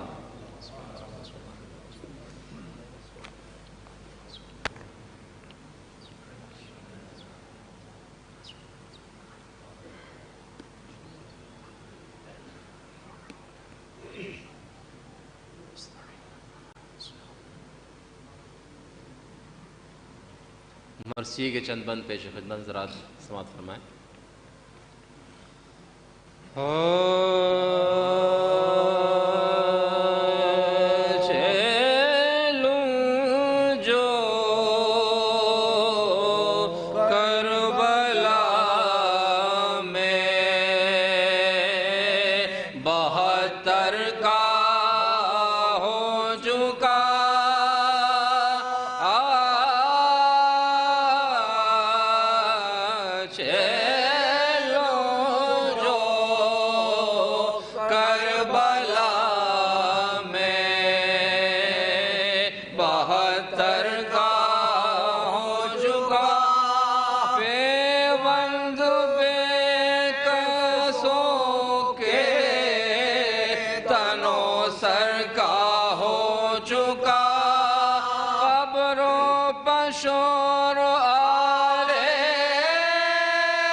اب کس کے ساتھ داخلہ کربلا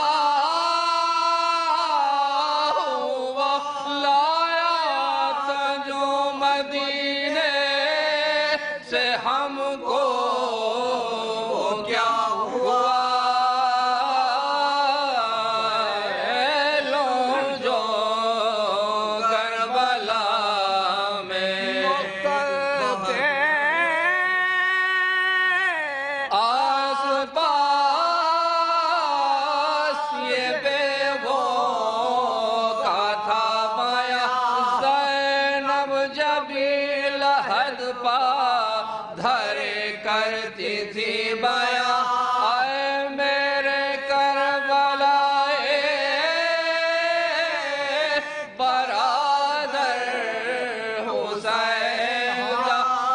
شیر تین دل سے تمہاری ہے مہمان ہم شیر تین دل سے تمہاری ہے مہمان اللہ میری بات بھی پوچھی نہ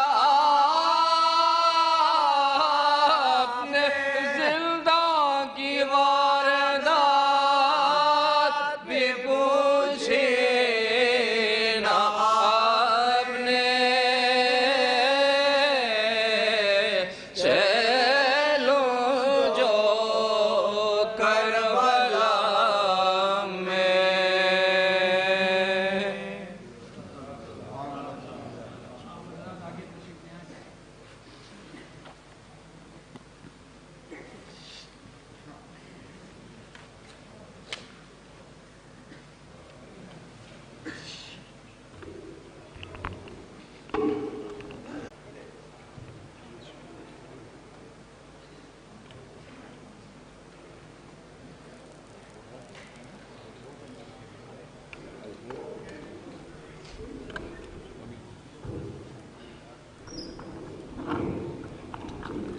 جو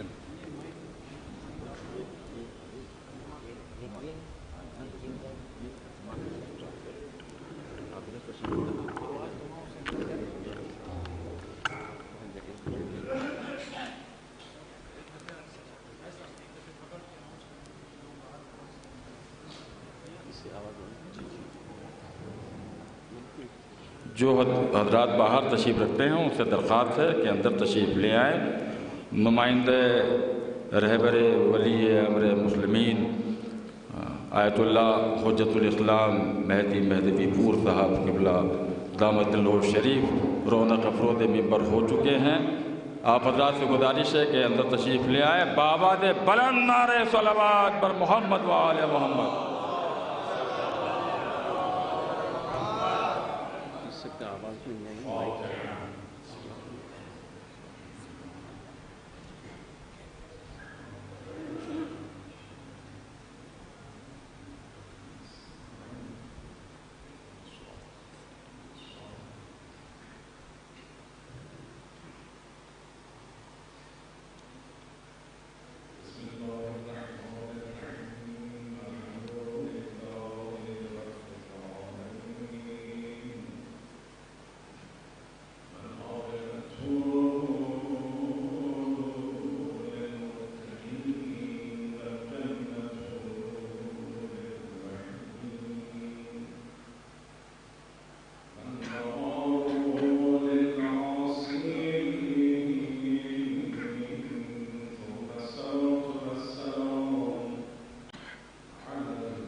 اعوذ باللہ من الشیطان اللعین الرجیم بسم اللہ الرحمن الرحیم۔ خطبہ مسنونہ کے بعد آپ نے قرآن کریم کی آیت شریفہ کی تلاوت فرمائی۔ اقترب للناس حسابهم وهم فی غفلۃ معرضون۔ اس کے بعد آپ نے فرمایا کہ اس دنیا کی ایک خاصیت یہ ہے، ایک صفت یہ ہے کہ یہاں پر خوشی بھی پائی جاتی ہے اور غم بھی پایا جاتا ہے، یہاں نعمتوں کی فراوانیاں بھی ہیں اور یہاں زحمتیں بھی ہوتی ہیں، یہاں کے اوپر وصال بھی پایا جاتا ہے اور انسان فراق سے بھی ہمکنار ہوتا ہے۔ عزیزان، خوشی مطلق، راحتی مطلق در آخرت است برای اهل ایمان، ولی دنیا چون جای امتحان و آزمایش است، لذا دام بالبلاء محفوفه.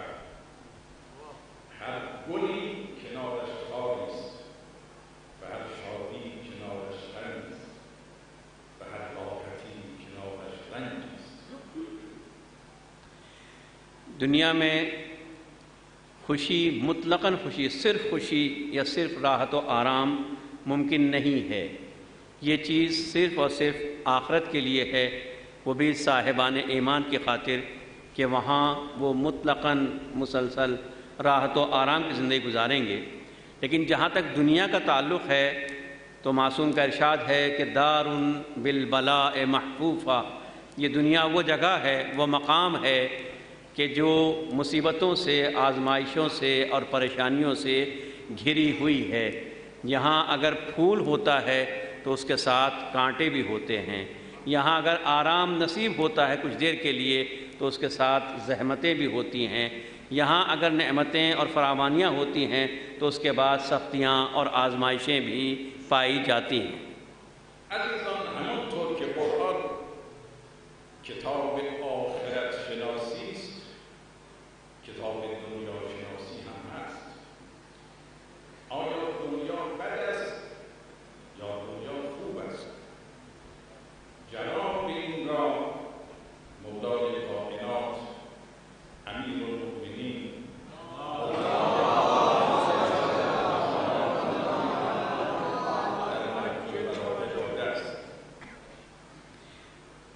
قرآن کریم جس کے ذریعے ہم آخرت کو پہچان سکتے ہیں اور آخرت کی معرفت کا ذریعہ ہے، اسی طریقے سے وہی قرآن کریم دنیا کی معرفت اور دنیا کی شناخت کا بہترین منبع اور مدرک ہے۔ سوال یہ ہے کہ یہ دنیا اچھی جگہ ہے، اچھی چیز ہے، یا خراب ہے، بری چیز ہے؟ اس کا جواب مولا متقیان امیر المومنین حضرت علی بن ابی طالب نے فرمایا۔ می‌فرمایند من ابصر بها بصرته و من ابصر الیها اعمته. این یک کلام بسیار مهم است. می‌فرماید کسی که ابصر بها بصرته، کسی که به وسیله دنیا و در دنیا نگاه بکند موجب عبرت و آگاهی و بصیرت است. اما من ابصر الیها اعمته، اما اگر کسی فقط نگاهش به دنیا باشه، هدفش دنیا باشه، نه اینکه دنیا وسیله باشه، بلکه نگاهش به عنوان یک هدف دنیا باشد، اعمت و دنیا او را کور می کند، نمی‌تواند حقایق این دنیا را درک کند. آپ نے ارشاد فرمایا، مولا متقیان کا ارشاد ہے کہ من ابصر بہا، دنیا بہترین چیز ہے، اچھی ہے یا خراب ہے؟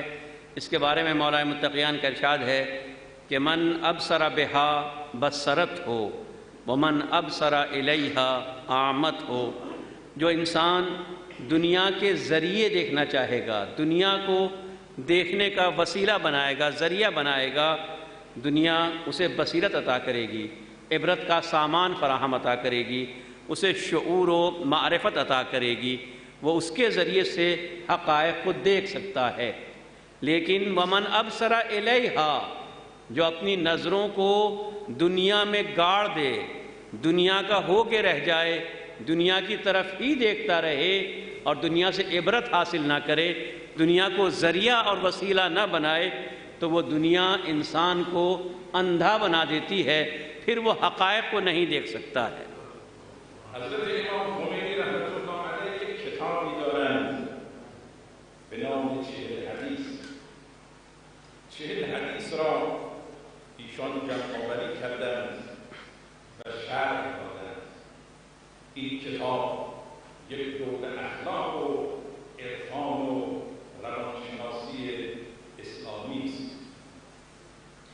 امام خمینی علیہ الرحمہ کی ایک کتاب ہے جس کا نام ہے 40 حدیث، جس میں آپ نے 40 احادیث کی شرح بیان فرمائی ہے، تحریر فرمائی ہے۔ یہ کتاب دراصل اسلامیات کا، اس کے اخلاقیات کو سمجھنے کے لیے اور اسی کے ساتھ ساتھ عرفان اور اسلامی نفسیات کو سمجھنے کا ایک بہترین منبع اور ذخیرہ ہے۔ شما می‌دانید که امام خمینی رحمت الله علیه قبل از اینکه یک سیاستمدار باشد، یک عارف و یک شخصیت خودساخته و متخلف و عارف فاسد. امام خمینی علیہ الرحمہ صرف یہ نہیں ہے کہ وہ ایک سیاست مدار تھے، سیاسی شخصیت تھے، نہیں، سیاسی شخصیت ہونے سے پہلے یا اس سے بڑھ کر وہ ایک عارف تھے، خدا رسیدہ تھے، پاک و پاکیزہ کردار کے مالک تھے، عرفان و سلوک کی منزلیں وہ طے کر چکے تھے۔ و در این کتاب ایشان می‌فرمایند دنیا بد نیست چون دنیا نعمت‌های الهی است. همه این دنیا نعمت‌های خداوند است. دنیا محل عبرت است. دنیا محل آزمایش است. دنیا محل عروج است. دنیا محل پیشرفت و ترقی و تعالی معنوی است. بنابراین نفس دنیا بد نیست. آپ فرماتے تھے کہ دنیا بری نہیں ہے، دنیا کیا ہے؟ خداوند عالم کی نعمتوں کا مجموعہ ہے۔ یہاں جو کچھ بھی پایا جاتا ہے، جتنی بھی نعمتیں اور جتنی بھی چیزیں اس دنیا میں موجود ہیں، وہ کس کی بنائی ہوئی ہیں؟ وہ پروردگار عالم کی نعمتیں ہیں جو اس کائنات کے اندر پائی جاتی ہیں۔ یہ دنیا عبرت، آزمائش، بلندی، معراج، ارتقاء، تکامل اس کا ذریعہ ہے۔ اگر انسان ان چیزوں کے ذریعے یہ سفر طے کرنا چاہے تو اسی دنیا کے ذریعے وہ سفر طے کر سکتا ہے۔ عزیزان، الدنیا مزرعة الآخرة. در این دنیا باید زراعت کنید، کشت کنید با اعمال نیکتون و در آخرت جمع آوری کنید. معصوم کا ارشاد ہے کہ الدنیا مزرعۃ الآخرہ، دنیا آخرت کی کھیتی ہے، یہیں ہمیں اچھائیوں کی کاشت کرنا ہے، اچھائیوں کی فصل بونا ہے۔ یہاں اگر ہم نیک اعمال کا بیج بوئیں گے، نیک اعمال کی فصل اگائیں گے تو اس کا پھل ہمیں آخرت میں نصیب ہوگا۔ اولیاء الہی از این دنیا بهره‌های معنوی بردند، آخرت خودشون را آباد کردند. در این دنیا به آزمایش‌های سخت او ایمان خودشون و تقوای خودشون را نشون دادند. بنابراین نفس دنیا بد نیست و اون چیزی که بد است دلبستگی به این دنیاست و اینکه این دنیا مقصد ما باشد و اینکه این دنیا هدف ما باشد. دنیا پرستی و دنیا خواهی و برای دنیا هدف قرار دادن بد است. اولیاء الہی نے اسی دنیا میں زندگی گزاری ہے، لیکن وہ دنیا سے متاثر نہیں ہوئے ہیں۔ انہوں نے اسی دنیا میں رہ کر اپنی آخرت کو سنوارنے اور بنانے کا کارنامہ انجام دیا ہے۔ لہٰذا اس بات کا یقین ہونا چاہیے کہ دنیا بری چیز نہیں ہے، خراب چیز نہیں ہے، بلکہ اسی دنیا کا بہترین استعمال کیا جا سکتا ہے اور اس کے ذریعے اپنی آخرت کو آباد کیا جا سکتا ہے۔ ہاں، یہ دنیا اسی دنیا کے ذریعے اپنی آخرت کو آباد کیا جا سکتا ہے۔ اگر ہم ایک سوال پر محمد و آل محمد، دنیا کی جو چیز بری ہے، دنیا بری نہیں ہے، جو چیز بری ہے وہ یہ کہ انسان دنیا کا ہو کے رہ جائے، دنیا سے دل لگی کرنے لگے، اپنے آپ کو دنیا سے وابستہ کر لے، دنیا کا اسیر اور دنیا کا غلام ہو جائے۔ یہ چیز قابل مذمت ہے۔ دنیا سے فائدہ اٹھانا، دنیا سے استفادہ، یہ برائی نہیں ہے۔ اما یک جمله مربوط به شخصیت مرحوم مغفور راجع محمود آباد، راجع محمد امیر محمد خان عرض می‌کنم و عرضم رو تمام می‌کنم چون خطیب این مجلس شخصیت عظیم الشأن امیر العلما جناب مستشار مولانا سید حسن هستند و بسیار امکان نکته‌ای مربوط به آقای محمود آباد رحمة الله علیه هست۔ ایک بات مجھے مرحوم و مغفور راجہ محمود آباد صاحب، راجہ محمد امیر خان صاحب طیبہ سرا کے سلسلے میں عرض کرنا ہے، بہت ہی مختصر لفظوں میں، اس لیے کہ ابھی ایک اور مجلس ہونا ہے، اور اس مجلس کے خطیب عظیم الشان شخصیت کے مالک امیر العلماء حضرت حمید الحسن صاحب قبلہ ہیں، وہ اس مجلس کو خطاب فرمائیں گے، لہذا مختصر وقت میں مختصر لفظوں میں اپنی بات مکمل کرنا چاہتا ہوں۔ مرحوم قاضی محمود آباد شخصیتی بود، هم اندیشمند بود و هم شخصیتی خدمتگزار، فردی عقیل بود، شاعر بود، اسلام شناس بود، هم فیزیکدان بود، هم متافیزیکدان و یک شخصیت جامع اطراف بود، اهل مطالعه و اهل کتاب بود، دارای اندیشه بود، فرد دانشمندی بود، یک شخصیت با فضیلت۔ مرحوم راجہ محمود آباد صاحب ایک انسان، عظیم انسان، دانشمند، دانشور، خدمت گزار، ادیب، شاعر، اسلام شناس، فلسفہ شناس، اسی کے ساتھ ساتھ مختلف علوم کے ماہر، عالم طبیعیات سے بھی واقف اور مابعد طبیعیات کے اوپر بھی نظر رکھنے والے، مختلف صفات ان کے اندر جمع تھیں۔ ہم کہہ سکتے ہیں کہ وہ ایک ہمہ جہت شخصیت کے مالک تھے۔ همانطور که عرض کردم یکی از مصیبت‌های این دنیا این است که انسان در این دنیا دوستان خوبش را از دست می‌دهد و هر چند باری باید در غم از دست دادن دوستی عزادار باشد۔ جیسا کہ میں نے ابتدا میں عرض کیا کہ اس دنیا کی ایک صفت یہ ہے کہ انسان کبھی نہ کبھی یا مختلف مواقع کے اوپر غم میں مبتلا ہوتا ہے، اپنے دوستوں کو کھو دیتا ہے، اور وقتاً فوقتاً تھوڑے تھوڑے فاصلے کے بعد اسے غم سے اور اپنے بالخصوص اپنے دوستوں کی فرقت سے دوچار ہونا پڑتا ہے۔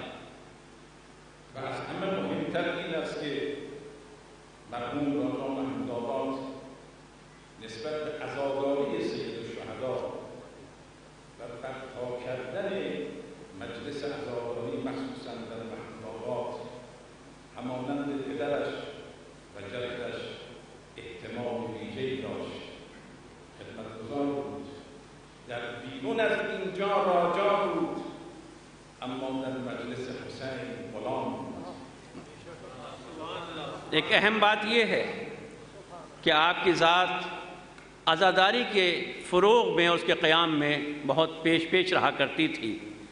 محمود آباد میں جس طریقے سے ان کے والد بزرگوار عزاداری قائم کیا کرتے تھے، عزاداری کیا کرتے تھے، اسی طریقے سے خود مرحوم بھی عزاداری میں بڑھ چڑھ کر حصہ لیا کرتے تھے اور پیش رہا کرتے تھے مختلف انداز سے۔ بہت ہی بہترین جملہ آپ نے فرمایا کہ اس امام باڑے کی حدود سے باہر وہ راجہ تھے، لیکن جب یہاں قدم رکھتے تھے تو ایک غلام کے طریقے سے حاضر ہوا کرتے تھے۔ در نوکری امام حسین علیہ السلام و خدمتگزاری در عزادار سید الشهدا با تمام وجودش و سرمایه‌اش به میدان می‌آمد و هر سال دغدغه داشت که امسال عزاداری بهتر از سال قبل باشه۔ امام حسین کی نوکری اور غلامی اور عزائے سید الشہداء کی خدمت میں وہ تن من دھن پورے وجود کے ساتھ اور مکمل انہماک کے ساتھ شریک ہوا کرتے تھے، اور ہر سال آپ کو مسلسل یہ فکر رہتی تھی، مسلسل ان کا یہ خیال ہوتا تھا کہ اس سال جو عزاداری ہونا ہے، یہ جو آنے والا محرم ہے، سلسلہ عزا ہے، وہ گزشتہ برسوں سے بہتر ہونا چاہیے۔ عزیزان، عزاداری امام حسین علیہ السلام یک سنت معمولی نیست، یک مستحب معمولی و ساده نیست، بلکه این عزاداری هاست که دین را نگه داشته است. در طول تاریخ این عزاداری هاست که یاد حسین، مقصد حسین و هدف کربلا را زنده نگه داشته. عزیزو، عزاداری کوئی معمولی سنت نہیں ہے، کوئی عام مستحب نہیں ہے، بلکہ عزائے سید الشہداء وہ مستحب ہے کہ جس کی بنا پر دین باقی ہے، جس کی وجہ سے دین کے احکام باقی ہیں۔ اگر ہم عزائے سید الشہداء کا اہتمام کرتے ہیں تو اس کی اور ذکر سید الشہداء کا خیال رکھتے ہیں، مقصد عزا کو پیش نظر رکھتے ہیں، تو اسی کے ذریعے دین کا قیام بھی ہے، دین کی بقا بھی ہے۔ اگر جریان کربلا و عاشورا نبود، از دین خبر نبود، از دین رفته بود. و اگر عزاداری ها نبود، کربلا فراموش بود. این عزاداری هاست که پیوند قلبی مؤمنین را با اهل بیت پیامبر مستحکم کرده است. اگر واقع کربلا نہ ہوتا تو دین کی کوئی خبر نہ ہوتی، دین باقی نہ رہتا، اور اگر واقع کربلا کے بعد عزاداری کا سلسلہ نہ ہوتا تو واقع کربلا کو بھی بھلا دیا گیا ہوتا۔ یہ عزاداری ہے، یہ ذکر سید الشہداء ہے جو مومنین کے دلوں کو اہل بیت سے اور دین سے جوڑے ہوئے ہے۔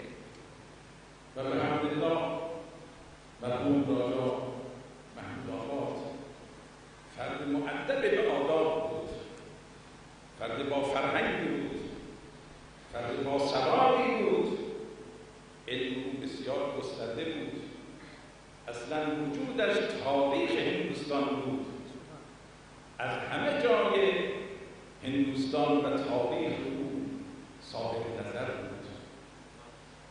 مرحوم راجہ محمود آباد کی شخصیت انتہائی ایک مہذب، مؤدب اور علم و ادب سے آراستہ شخصیت تھی۔ صرف ایک معمولی فرد نہیں تھے، معمولی شخصیت نہیں تھے، بلکہ وہ ہندوستان کی جیتی جاگتی مکمل تاریخ تھے۔ ہندوستان کے بارے میں کسی گوشے کے بارے میں آپ جاننا چاہیں، ان سے آپ ہندوستان کی تاریخ معلوم کر سکتے تھے۔ الحمدللہ راجا محمود آباد توانست دو فرزند بزرگمرد صاحبزاده به خوبی تربیت کند که هر دوی اینها چه جناب پروفسور علیخان و چه جناب مصطفی آقای امیریان، هر دو بزرگوار راه پدر را به خوبی ادامه میدهند و هر دو اندیشمند و هر دو با فرهنگ و هر دو الحمدلله خدمتگزار دین و همواره یاد پدر و اجدادشون رو انشاءالله در خدمت به سید الشهداء و اهل بیت انشاءالله انشاءاللہ۔ الحمدللہ کہ راجہ محمود آباد نے اپنے بعد اپنی دو یادگاریں چھوڑی ہیں، ایک پروفیسر علی جناب علی خان صاحب اور دوسرے جناب مستطاب امیر میاں صاحب سلمہ۔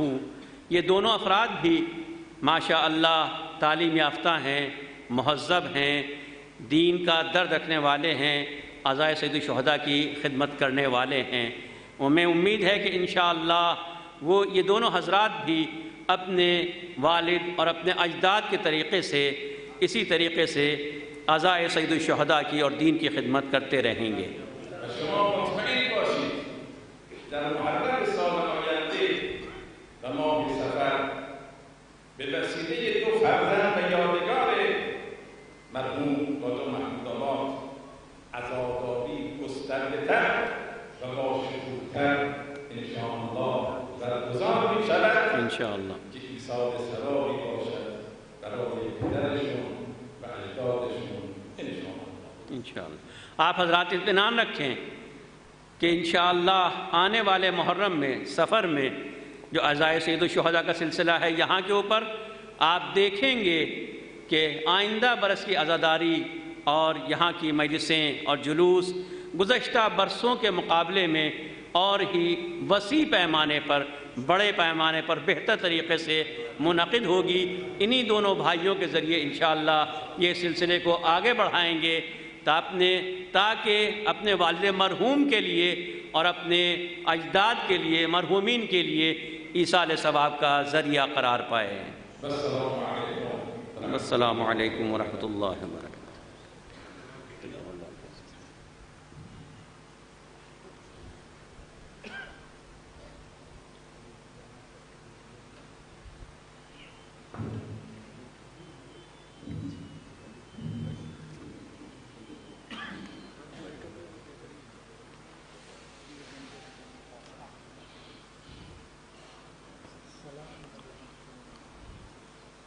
حضرات،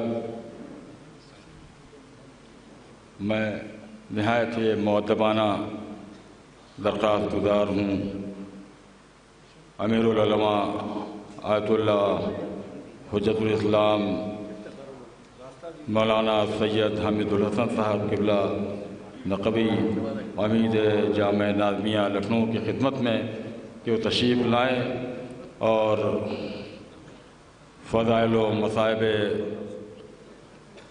سرکار سید الشہداء بیان فرمائیں۔ بآواز بلند نعرہ صلوات۔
سب سے پہلے میں یہ درخواست کروں گا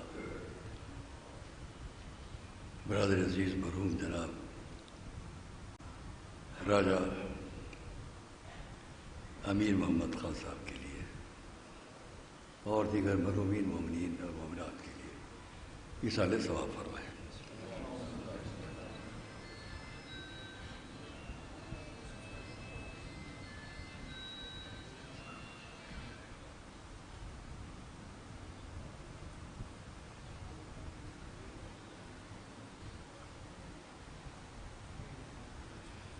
أعوذ بالله السميع العليم من الشيطان اللعين الرجيم بسم الله الرحمن الرحيم الحمد لله رب العالمين والصلاة والسلام على أشرف الأنبياء والمرسلين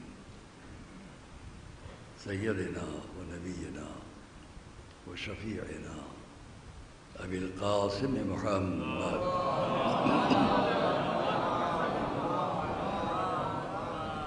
وأهل بيته الطيبين الطاهرين المعصومين المظلومين ولعنة الله على أعدائهم وقتلتهم وغاصبي حقوقهم أجمعين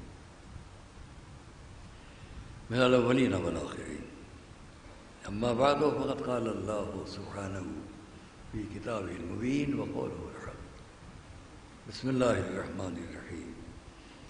كما أرسلنا فيكم رسولا منكم يتلو عليكم آياتنا ويزكيكم ويعلمكم الكتاب والحكمة ويعلمكم ما لم تكونوا تعلمون. صلوات محمد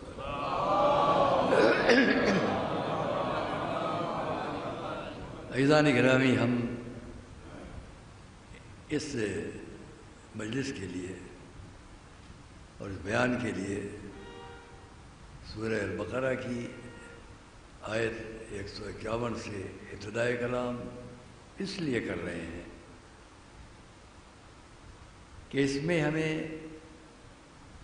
3 باتوں کی طرف خاص طور سے متوجہ کیا گیا ہے، اور تینوں باتیں وہ ہیں جو تمام انسانی سماجی زندگی کے لیے اس معاشرتی زندگی کے لیے، برادری کے لیے ہر دور اور ہر زمانے میں ضروری ہے۔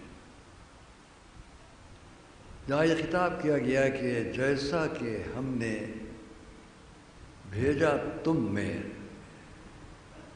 رسول کو تم میں سے، جو تم پر ہماری نشانیاں بتلائے گا، سنائے گا، پڑھ کر بتلائے گا، اور تمہارے نفس کو، تم کو اندر سے پاک کرے گا، اور تم کو کتاب اور حکمت کی تعلیم دے گا، اور تمہیں وہ سب کچھ بتلائے گا جو تم نہیں جانتے۔ اس کے بعد کی آیت فوراً چھوٹا سا فقرہ ہے، فاذکرونی اذکرکم واشکرونی ولا تکفرون۔ لیکن میں اس بات پر آپ کے سامنے یہ عرض کر دوں کہ قرآن کریم علم کی کتاب ہے، اور صرف علم کی کتاب نہیں ہے۔ دنیا کے بہت سے علماء، عالم، قابل، فاضل، مختلف نظریات، مختلف عقائد، مختلف ذہن کے ساتھ علم پر بڑی بات کرتے ہیں، اور علم کی بڑی اہمیت دیتے ہیں۔ لیکن کچھ وہ ہیں کہ جو صرف علم کو کافی نہیں سمجھتے، اور اس لیے جب قرآن نے بات کی تو صرف علم کی بات نہیں کی، علم کے ساتھ عمل کی بات بھی کی۔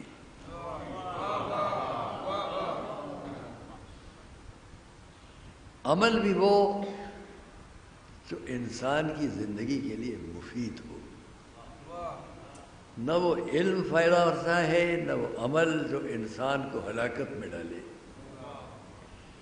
قرآن نے جس دور، جس زمانے، جن حالات، جس وقت میں اور قیامت تک کے لیے جو میسج، جو پیغام دیا،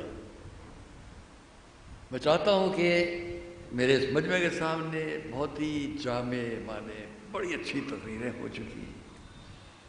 ہمارے عزیز ذرائع مولانا نے بہترین خطاب کیا، بہت اچھی تقریر، اور اس سے پہلے ہمارے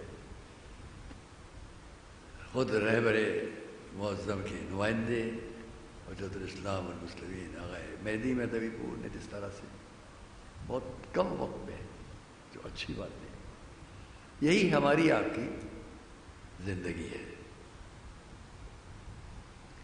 انہوں نے بڑی اچھی بات کہی، باہر وہ ہو سکتا ہے کہ راجہ صاحب ہو، یہاں صرف ایک عاشق اہل بیت۔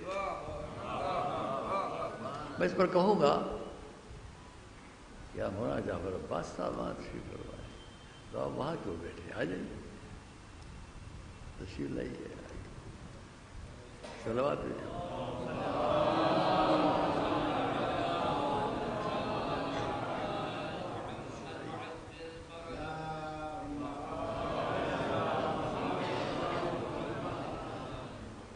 اور یہ بہت دیر تک مجھے باتیں نہیں کرنا ہے، کیونکہ مجھے ایک اور بھی امانت ہے اس مجلس میں، جس کا میرا وعدہ ہے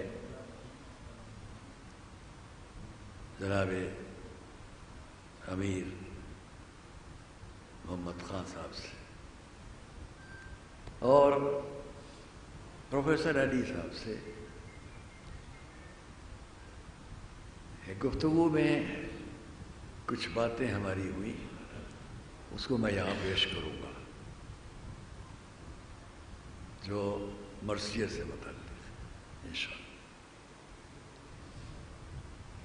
ہاں، یہ عرض کر لیں ہم آپ کے سامنے کہ علم اور عمل، اور علم بھی وہ جو مفید ہو، عمل بھی وہ جو ہماری معاشرتی زندگی کو فائدہ پہنچائے۔ نہ میں واپس لے چلوں آپ کو اب سے تقریباً 1458 سال پہلے، جب قرآنی پیغام ظاہر بظاہر پیش ہو رہا ہے. اس وقت چاروں طرف زندگی تھی، جو ماحول تھا وہ میں اس لیے کہ ہر طبقہ فکر کے افراد تک یہ بات پہنچ رہی ہے اور اس کو سمجھیں.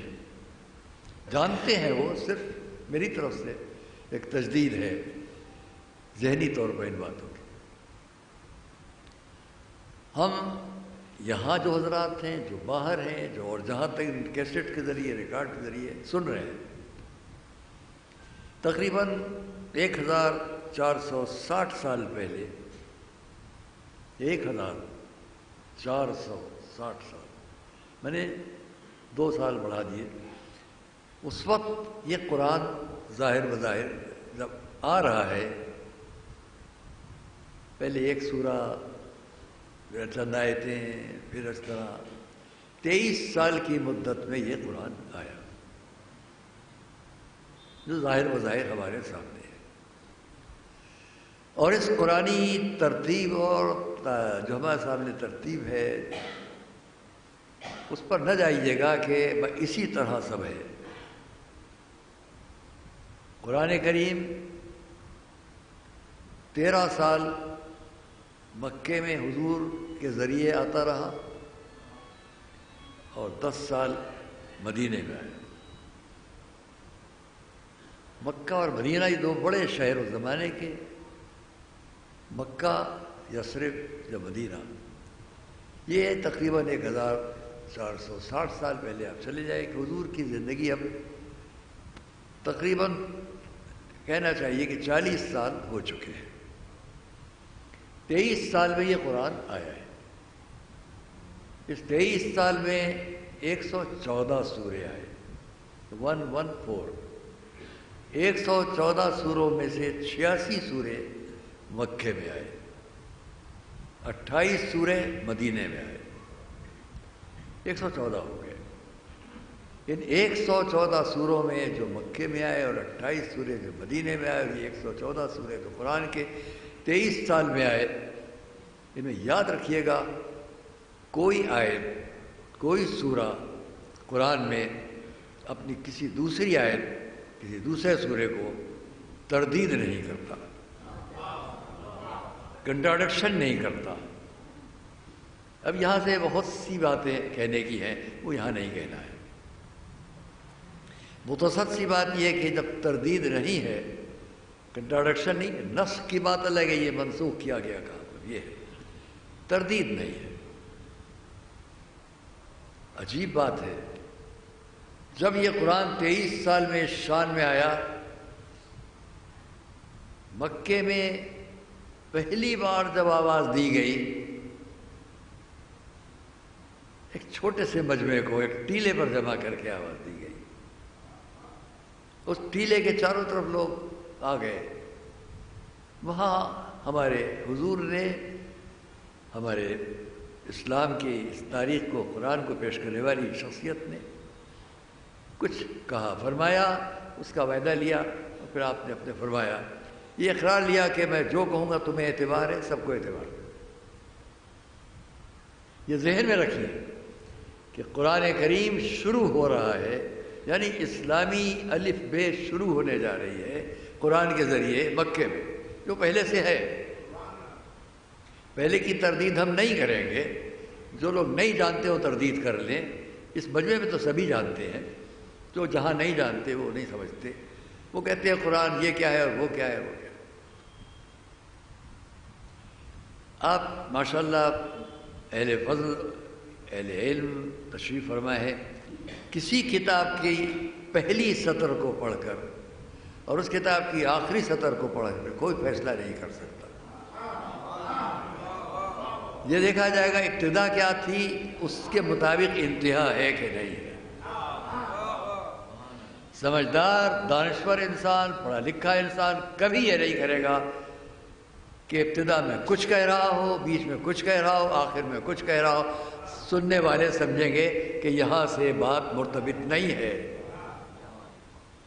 ضروری ہے کہ بافضل دانشور، جب ہم اور آپ اس بزم کے اندر بیٹھے ہوئے دانشوری کا معیار یہ سمجھتے ہیں جہاں سے بات شروع کرو اسی کے ربط میں آخر تک بات ختم کرو. تو جس نے یہ قرآن دیا ہے، جس نے عقلیں دی ہیں، جو عقلوں کا خالق ہے، صلوات محمد و آل محمد پر، وہاں کوئی بات ربط سے الگ نہیں ہوتی. ہاں اب ہمارے سامنے جو قرآن ہے اس میں بھی ہم اس پر بحث پر نہیں جائیں گے کہ اس کی ترتیب کا انداز کیا ہے، لیکن یہ میں نے مختصر کہہ دیا کہ 83-86 سورے جو مکے کے ہیں وہ ہرگز تردید ان کی نہیں کریں گے، وہ 28 سورے جو مدینے میں آئے. ایک لفظ بات کرتا، یہ باتیں الگ ہیں. اور کوئی قرآن کریم کی پہلی آیت یا پہلا سورہ یا دوسرا سورہ اور دوسرے سورے میں یہ آیت نمبر 191 میں کیا کہا گیا، یہ آیت نمبر 3 میں کیا کہا گیا، یہ پورا سورے کے اندر یہ آیت 4 میں کیا کہا گیا ہے، ان بحثوں میں مت جائیے. یہ دیکھیے کہ قرآن نے جہاں سے بات شروع کی ہے وہ کیا ہے، اور جہاں پر بات ختم کی ہے وہ کیا ہے. عقیدے کے حساب سے اگر کہہ دوں تب بھی بہت آسان ہے سمجھنا. قرآن کی پہلی لفظ ہے شروع کرتا ہوں اللہ کے نام سے. اب اگر یہ قرآن آخر تک اللہ کی طرف لے جائے تو اس کا کلام ہے، اور اگر اللہ سے ہٹا کر اپنے نفس کی طرف لے جائے تو اس کا کلام نہیں. پھر اللہ قرآن کا پہلا میسج کیا ہے، شروع کرتا ہوں اللہ کے نام سے جو رحمان ہے جو رحیم ہے. پہلا میسج قرآن کا، پہلا پیغام قرآن کا جہاں سے بات شروع ہوئی وہ ہے رحمت. اب اگر آخر تک قرآن اس رحمت کے میسج کو لے کر جائے تو سمجھ لیجیے گا بات ربط میں ہے، ربط سے الگ نہیں ہے. اب اگر کوئی کہیں پر کہنا چاہے قرآن میں یہ کیا ہے، قرآن میں وہ کیا ہے، تو بیچ کی عبارتوں کو لے کر سمجھنے سمجھانے کی بات میں جائیے گا. اپنے نفس کے اعتبار سے اگر جائیں گے تو جگہ جگہ آپ اعتراض کریں گے، قرآن میں یہاں کیا ہے، قرآن میں وہاں کیا ہے. یہ دیکھیے قرآن نے رحمت سے بات شروع کی ہے تو ختم کہاں پر کی ہے. قرآن نے شروع کیا ہے شروع کرتا ہوں اللہ کے نام سے جو رحمان و رحیم ہے، اور ختم کیا ہے اس لفظ سے جس کو انسان کہتے ہیں.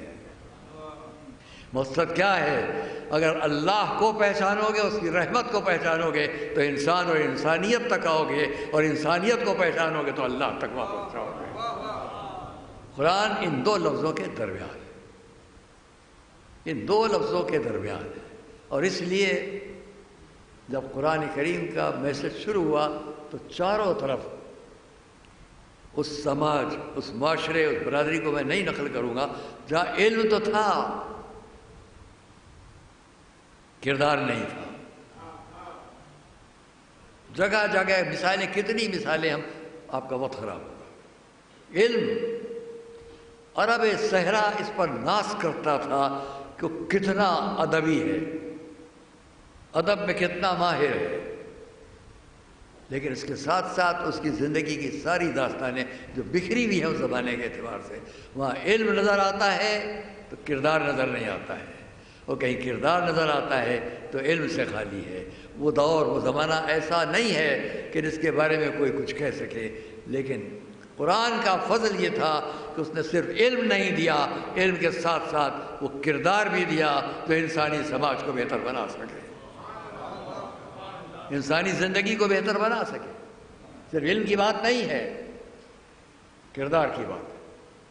اور اس لیے 40 سال تک جس نے قرآن کو پیش نہیں کیا تھا، 40 سال تک اس نے دو باتوں کا اپنے لیے کلمہ پڑھوایا. یہ صادق ہیں، یہ امین ہیں، یہ صادق ہے، یہ امین ہے. امانت کا خطاب کردار کی دلیل تھا، اور صداقت کا کردار علم کی دلیل تھا. صلوات محمد و آلہ. عزیز اور دوست، یہی داستان قرآن کی علم اور کردار. اس آیت میں ہم نے رسول کو بھیجا جو تم پر ہماری نشانیاں پڑھ کر بتلائے گا. نشانیاں خالی اس لفظ آیت پر بات ہو تو بہت سی باتیں کہنے کی ہیں. قرآن کریم نے مثلا سورہ یوسف کا وَكَأَيٍّ مِّنْ آیَةٍ فِي السَّمَاوَاتِ وَالْأَرْضِ يَمُرُّونَ عَلَيْهَا وَهُمْ عَنْهَا مُعْرِضُونَ.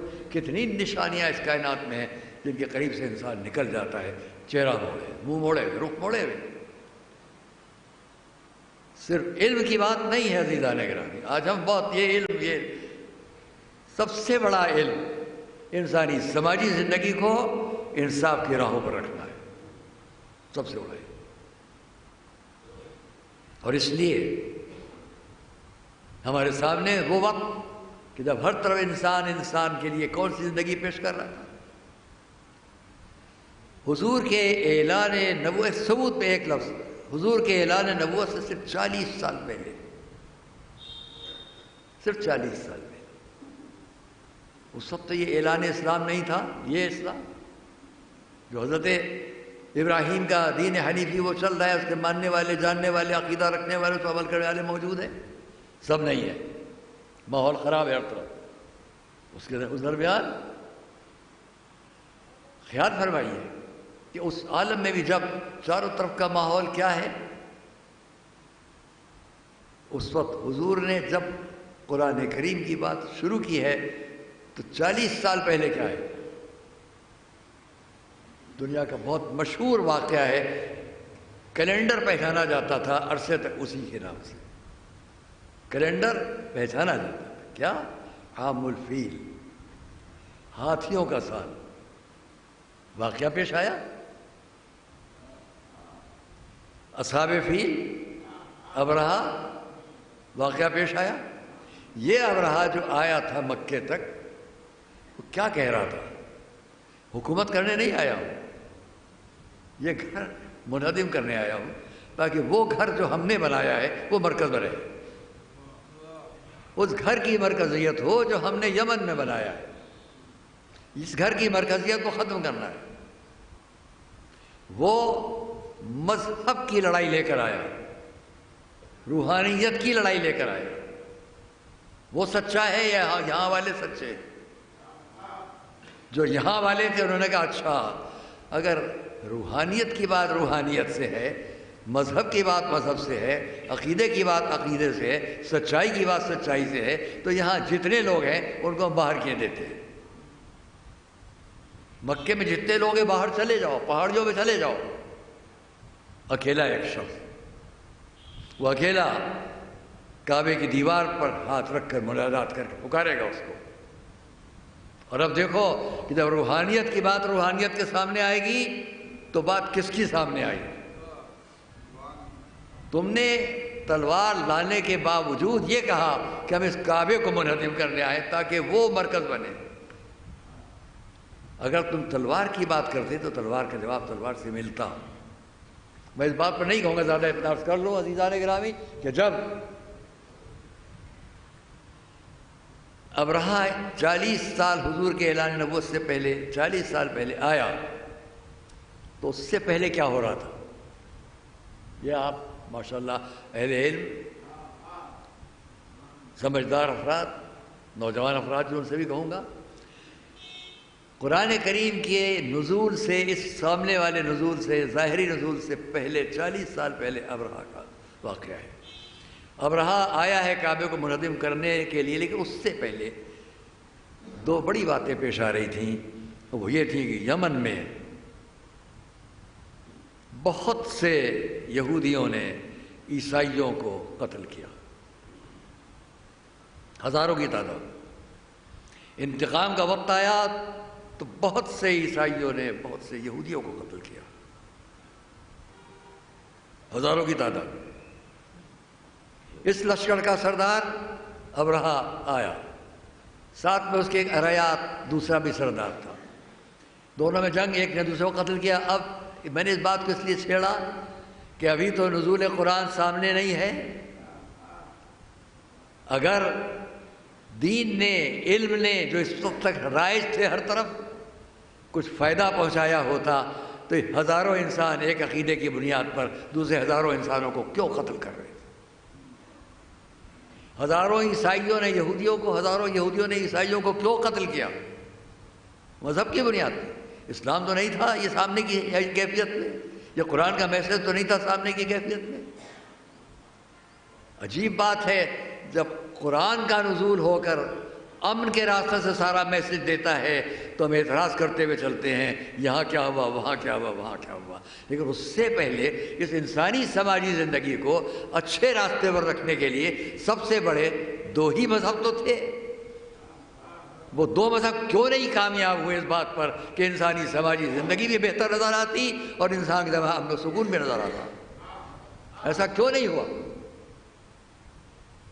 اور جب قرآن کا نزول شروع ہوا تو مکے کے 13 سال کی زندگی میں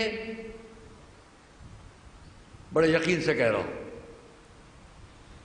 آپ کے سامنے بنظر انصاف کہہ رہا ہوں، قرآن کے نزول کے بعد مکے کی 13 سال کی زندگی میں ایک شخص کو دکھلا دو جسے اس قرآن کے ماننے والوں نے قتل کیا ہو. ایک مثال. جبکہ جو قرآن کو نہیں ماننے والے تھے انہوں نے ظلم کیا، اور اس کے نتیجے میں ہمارے حضور نے طے کیا حکم الہی پر کہ مکے کو چھوڑنا ہے.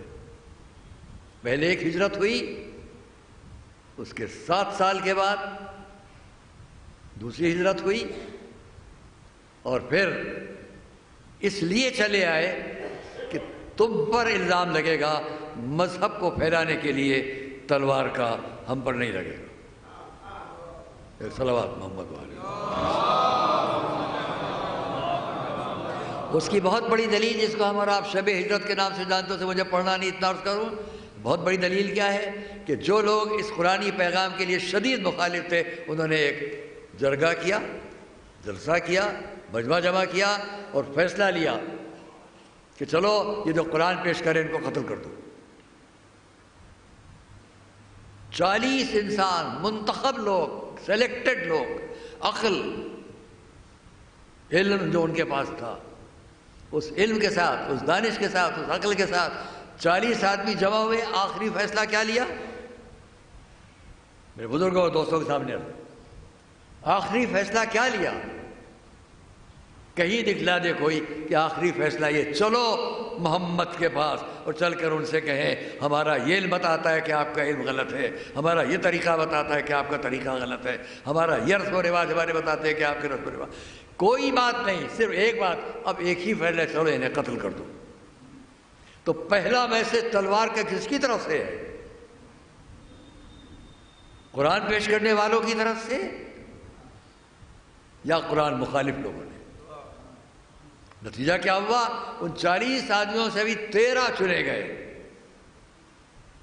بعض روایات 11 چنے گئے. چلیے ہم 13 کا عدد مانے، 13 چنے گئے. اب تم جاؤ اور جا کر فیصلہ کر دو. یہ وقت کتنا نازک ہے، میں جلدی سے اس بات کو تمام کروں، کتنا نازک وقت ہے کہ یہ 13 آدمی جو آئے اس گھر کو گھیرنے کے لیے. اب اگر ان کا جواب دینے کے لیے اس گھر کے لوگ باہر آ جائیں تو راتوں رات کتنی تلوار چلے گی، کتنے لوگ قتل ہوں گے، چاہے ایک سامنے آئے چاہے چند آئے. ایسا نہیں ہوا، بلکہ دانشوری کا تقاضا ایک تھا، ہم علم لے کر آئے ہیں، خلق اور اخلاق لے کر آئے ہیں، کردار بتلانے کے لیے آئے ہیں. تو تلوار سے کردار نہیں بتایا جاتا، تلوار سے کردار نہیں سجایا جاتا ہے، یا علم سے سجایا جاتا ہے یا خلق سے سجایا جاتا ہے. اور اس لیے وہ رات وہ تھی کہ جس نے قرآن پیش کیا تھا اس نے حکم الہی پر حکم دیا تم بستر پر سو جاؤ. ایک علی کو بستر پر سلانے کے بعد، عزیزان گرامی غور فرمائیے گا، 40 میں سے 13 چنے گئے. ایک جملہ کہنا چاہتا ہوں آپ کے سامنے پیش کر رہا ہے. 40 میں سے 13 افراد کو چنا گیا. کس لیے؟ کہ ان 40 کی عقلوں کا منتخب یہ ہے 13، ان 40 کے شجاعت اور بہادری کا نمونہ یہ 13. ان 13 کو اس لیے بھیجا جا رہا ہے کہ جتنی عقل کی بات ہو اس کا بھی جواب دے سکے، اور جیسی تلوار اور شجاعت اور بہادری کا معاملہ اس کا بھی جواب دے سکے. یہ 40 میں سے 13 چنندہ لوگ، عقل کے اعتبار سے بھی سارے عرب کا انتخاب، سارے عرب کا انتخاب، اور شجاعت اور تلوار کے حساب سے بھی سارے عرب کا انتخاب. اب مجھے بتلائیے کہ بستر پر رسول جس کو سلا کر جائیں گے اسے کیسا ہونا چاہیے؟ صلوات محمد والے محمد. ایک بلند آواز میں صلوات محمد والے ہوں. اسے کیسا ہونا چاہیے؟ یہ تیرا چنے ہوئے بہادر، یہ تیرا چنے ہوئے دانشور جب صبح ہوگی تو ان کے سامنے وہ آئے گا کہ جو ان کی عقلوں کا بھی جواب دے سکے اور ان کی تلواروں کا بھی جواب دے سکے. لیکن اس طریقہ کار پہ اعتراض نہیں ہوگا کہ انسانی سماجی زندگی کو قتل و خون سے رنگین کر دیا جائے. دوستو رضی اس کی پورا اسلام، میں نے بات جہاں سے شروع کی، مقصد ایک ہے کہ ہماری اور آپ کی سماجی زندگی علم، اور وہ علم بھی وہ ہو کہ جو انسان کی بہتر زندگی، امن کی زندگی کو بہتر بنا سکے، اسے ناکام نہ کر سکے. اور اس لیے قرآن علم کی کتاب بھی ہے اور کردار کی کتاب بھی ہے. اس بدترین ماحول میں جب قرآن کا نزول ہوا شروع تو اس کا مقصد ایک ہی تھا کہ تمہیں علم بھی عطا کیا جائے گا اور تمہیں کردار بھی عطا کیا جائے گا. صلوات محمد والے. اور جس نے یہ کتاب حکم الہی پر پہنچائی اسی کا جملہ ہے ویل لمن لا یعلم. وہ ویل بعد میں تمام کروں گا جملہ، اسی کا جملہ ہے ویل لمن لا یعلم. افسوس اس پر ہے جو علم نہ حاصل کرے. لیکن اس پر بات نہیں تمام ہوتی. وہ ویل لمن علم ثم لم يعمل. اس سے زیادہ افسوس اس پر ہے جو علم تو حاصل کرے مگر اس پر عمل نہ کر سکے. صلوات محمد وآل محمد.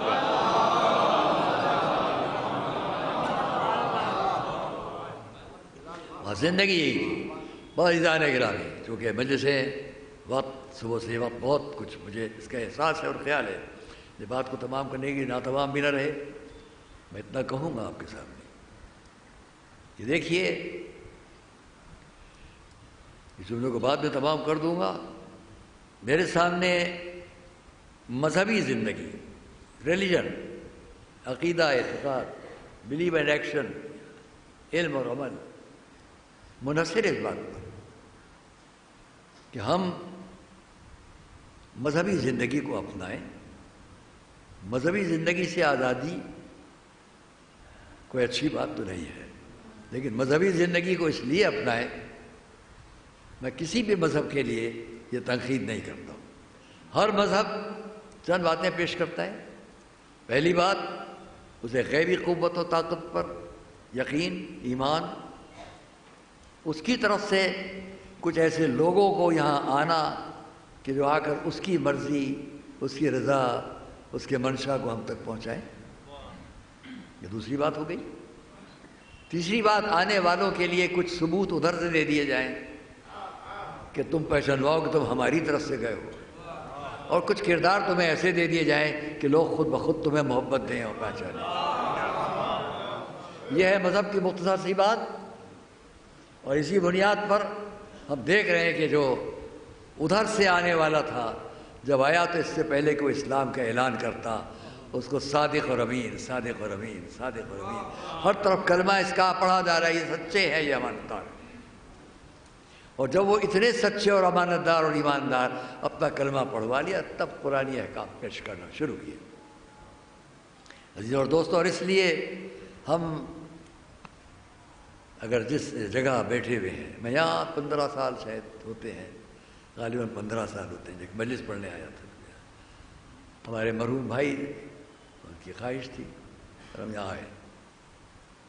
دوستو اور عزیزو، ایک بات کہوں گا جو میں نے ابھی شروع میں پیدا کیا. شاید اب سے 63 سال 63 ایئرس پہلے کی بات ہے، 63 سال پہلے کی شاید بات ہے کہ میں یہاں سے لکھنؤ سے باہر ایک جگہ ہے اناؤ، وہاں گیا تھا. اور یہ بھی عرض کر دوں کہ بہت کم سنی سے میں بھی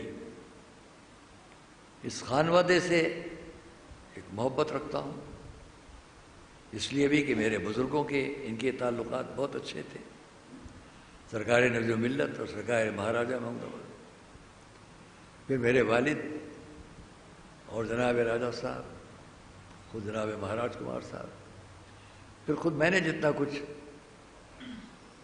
اس لیے نہیں جاتا تھا کہ وہاں بس اچھا لگے گا، اس لیے بیٹھتا تھا کہ سیکھنے کو ملے گا،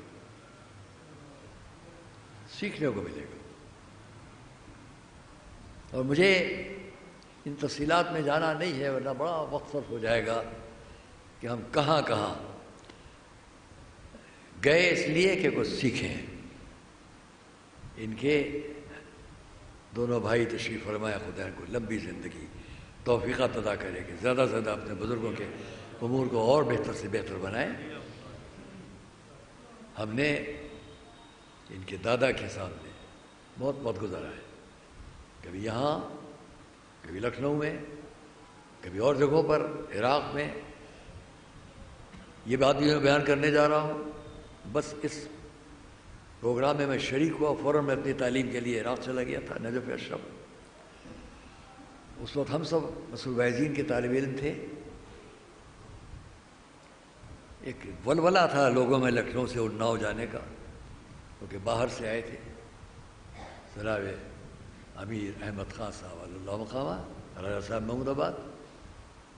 شاید اس پورے مجمع میں ممکن ہے آپ اگر، لیکن امید کم ہے، اس پورے مجمع میں اس بات کا عینی شاہد بیان کرنے والا شاید اکیلا میں ہوں۔ اور اس لیے میں یہ عرض کر دوں کہ ایک پروگرام وہاں پر منتخب کیا گیا اناؤ میں کہ باہر سے تشریف لائے سرکار راجہ صاحب، آپ کے دادا، اور وہ اس میں ورثیہ پڑھیں گے۔ میں اس ورثیے کے سلسلے میں کچھ بھی نہ پڑھتا شاید، لیکن گھر پر کچھ ذکر ہو رہا تھا تو آپ نے جو ذکر کیا وہ میں دل اجازت ہے کہہ دوں۔ ایک صلوات پہلے پڑھیں ہم۔ اور یہ ایک حقیقت ہے کہ میں چند جملوں میں شاید ایک ہی جملے یا دو جملے بعد تمام کر دوں۔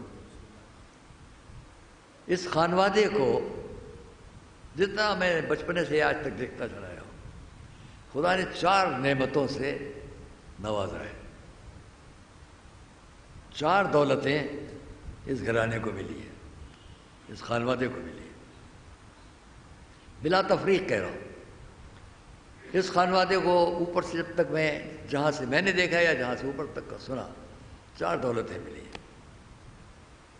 پہلی دولت ہے دنیا، وہ بھی ملی ہے۔ دوسری دولت اس خانوادے کو دولت اخلاق ملی ہے، دولت خلق و اخلاق۔ تیسری دولت اس خانوادے کو دولت علم ملی ہے، اور چوتھی دولت آپ بتائیں گے یا میں کہوں؟ چوتھی دولت دولت ایمان ملی ہے۔ صلوات محمد علیہ وسلم۔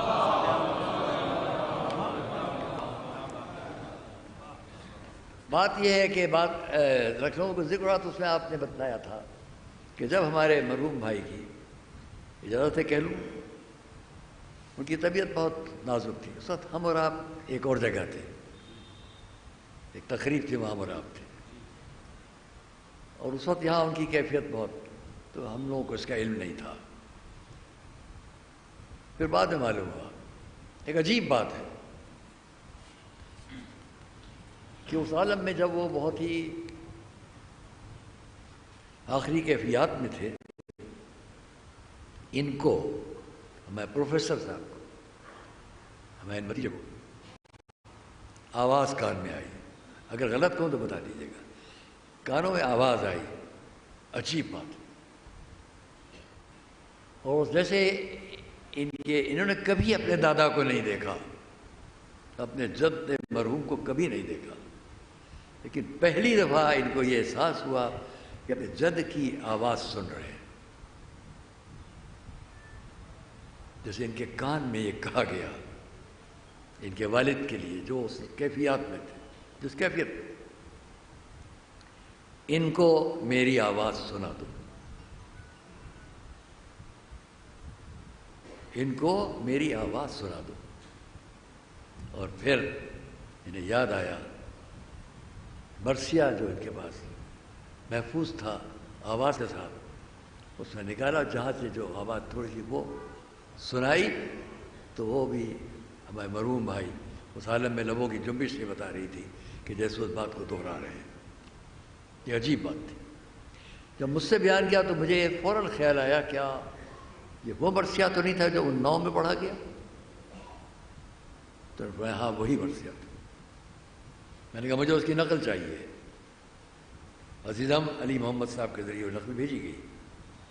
میں نے اس میں سے بہت پورا مرثیہ عجیب انداز میں ان کے دادا کا، اس کا عینی شاہد کہ میں بھی گیا تھا اور میرے ساتھ ساتھ اس وقت میں بہت مجمع لکھنؤ سے الگ الگ سواریوں میں، جس سواری پر میں تھا اس میں میرے ساتھ جناب قیس زنگی پوری اللہ مقامہ، جناب مہذب صاحب لکھنوی، اور جناب مولانا شبیر حسن صاحب نوندروی، جناب ضیاء الحسن صاحب حیدرآبادی، جناب احمد حسن صاحب زید پوری، یہ ہم سب کے سب ایک گاڑی میں پہنچے۔ اور پھر مغرب کے وقت تک جب مرثیہ پڑھا گیا تو میں اس مرثیے کی چند لفظیں تو آپ کو 1 2 3 بند سنانا چاہتا ہوں، اور پھر اس میں سے میں 2 مصرعوں پر خاص طور سے آپ کو متوجہ کروں گا۔ جہاں پر وہ آواز دینے کی بات ہے اس کو بھی یہیں پر نقل کیا جا رہا ہے، تو میں آپ کے سامنے سناتا ہوں۔ یہ جناب جان کی شان میں مرثیہ ہے، اور حضرت یہیں سے ہم مصائب تک پہنچیں گے۔ حضرت جان کی شان میں یہ مرثیہ، میں کہہ نہیں سکتا کہ کتنا میں ایک ایک بند پر کتنا متاثر ہوں۔ میرا دل چاہتا ہے کہ کسی موقع پر ہم زحمت دیں، اگر آپ ہمارے مدرسہ ناظمیہ میں یا اور جگہ پر ہم کوشش کریں اور وہاں آپ اس کو سنا سکیں۔ آئیے ہم آپ کے سامنے پیش کریں اس کو۔ جان کی شان یہ ہے کہ وہ غلام سیاہ ہیں، حضرت ابو ذر کی غلامی سے در آئے ہیں، اور کربلا میں ہیں، شہادت کا جذبہ ہے، امام روک رہے ہیں۔ اس وقت ان کی کیفیت کیا ہے اس کو اس انداز میں غالباً یہی وہ جگہ ہے یا اس کے آس پاس جو میں بھی جون کہہ رہے ہیں امام سے، عرض کی شاخ سے مرنے کی اجازت دیجیے۔ یہ اب سے 63 سال پہلے 19 میں پڑھا جا رہا تھا، مجھے نہیں معلوم تھا کہ کبھی مجھے یہاں آ کے اس کو سنانا پڑے گا۔ یہ ایک عجیب بات ہے، اکیلا گواہ ہوں اس مرثیے کا، خود تھا شریک، مجمع تھا، کس طرح کس انداز میں وہ پڑھا جا رہا تھا، ان کا پڑھنا، کیونکہ وہ خود بہت بڑے عالم تھے، بہت بڑے عالم تھے۔ ان کے چھوٹے بھائی جناب مہاراج کمار صاحب محمودہ، ان کو بھی ہم نے اس مرتبہ زحمت دی مدرسہ ناظمیہ میں، انہوں نے وہاں مرثیہ پڑھا۔ اور ہم ان حضرات یہاں اس مجلس میں جب میں آ کے بیٹھا تو جیسا کہ آپ نے بھی فرمایا، واقعی احساس ہوتا تھا جب تک سو سلام مرثیے کی ابتدائی باتیں سب ہو رہی ہیں، اس وقت تک میں تعجب میں ہوتا تھا کہ کتنا باسواد شخص ہے، کتنا علم و فضل ان کے پاس ہے۔ جو کچھ پڑھا جا رہا ہے اس کے آگے آگے آگے آگے آگے آگے وہ اپنا کلام پیش کرتے جاتے تھے۔ پڑھنے والے بعد میں تمام کریں گے، اس سے پہلے وہ اس کو تمام کرتے تھے، سلیمان میاں۔ اور اکثر مجھے بھی احساس ہوتا تھا ان کے پاس بیٹھ کر، جیسا کہ آپ نے فرمایا کہ ہم مختلف زبانیں جانتے ہیں، لیکن کسی زبان میں بات ہو جائے تو اس کو علم، فضل، ادب سب چیزوں کا۔ اور یہ آبائی نجف اشرف میں بھی ہم نے ان کے والد کو، ان کے دادا کو جس شان سے اور جس حیثیت سے دیکھا، آئیے ہم بات کریں، انہی کا کلام ہے جو میرا خیال ہے کہ 100 سے زیادہ 170-72 کے قریب بند ہوں گے، وہ اس میں کہ 2 یا 3 بند نہیں ہے جو میں آپ کو سنانے جا رہا ہوں۔ عرض کی شاہ سے مرنے کی اجازت دیجیے، جو ابد تک نہ مٹے آج وہ دولت دیجیے، جو ابد تک نہ مٹے آج وہ دولت دیجیے، دیجیے مرنے کی اجازت، دیجیے مرنے کی رضا، دیجیے مرنے کی رضا، اجر شہادت دیجیے، اجر شہادت دیجئے. کس انداز میں درخواست ہے کسی کی اپنے بڑے کے سامنے. اپنے بچوں کا تصدق مجھے رخصت دیجئے. اپنے بچوں کا تصدق مجھے رخصت دیجئے. جان دے دوں گا میں اسلام کے محسن کے لیے. عمر کاٹی ہے زمانے میں اسی دن کے لیے. ہو کے رنجیدہ، اب یہاں سے شاید جو آواز، ہو کے رنجیدہ یہ فرزند پیغمبر نے کہا. ہو کے رنجیدہ یہ فرزند پیغمبر نے کہا. سن زیادہ ہے تمہارا نہ کرو عزم وغا. جا کے آرام لو ہے ذوف تمہیں حد سے سوا. وقت کی مناسبت غور کیجیے گا. میں صرف پڑھ رہا ہوں، اس بات کو یاد دلانے کی بات بار نہیں کر رہا ہوں. جب یہ آواز انہیں سنائی جا رہی ہے، سنانے والے سامنے میں 63 سال پہلے کی آواز ہو اور سنایا جا رہا ہے. جا کے آرام لو، جون سے کہہ رہے ہیں مولا، جا کے آرام لو ہے ذوف تمہیں حد سے سوا. اس کیفیت میں ہیں، ان کی آواز پہنچائی جا رہی. ناتوا تم ہو تمہیں جنگ نہیں ہے زیبا. جاؤ خیمے میں غم فرقت مولا نہ سہو. وقت ہے گرم بہت دھوپ کی ایذا نہ سہو.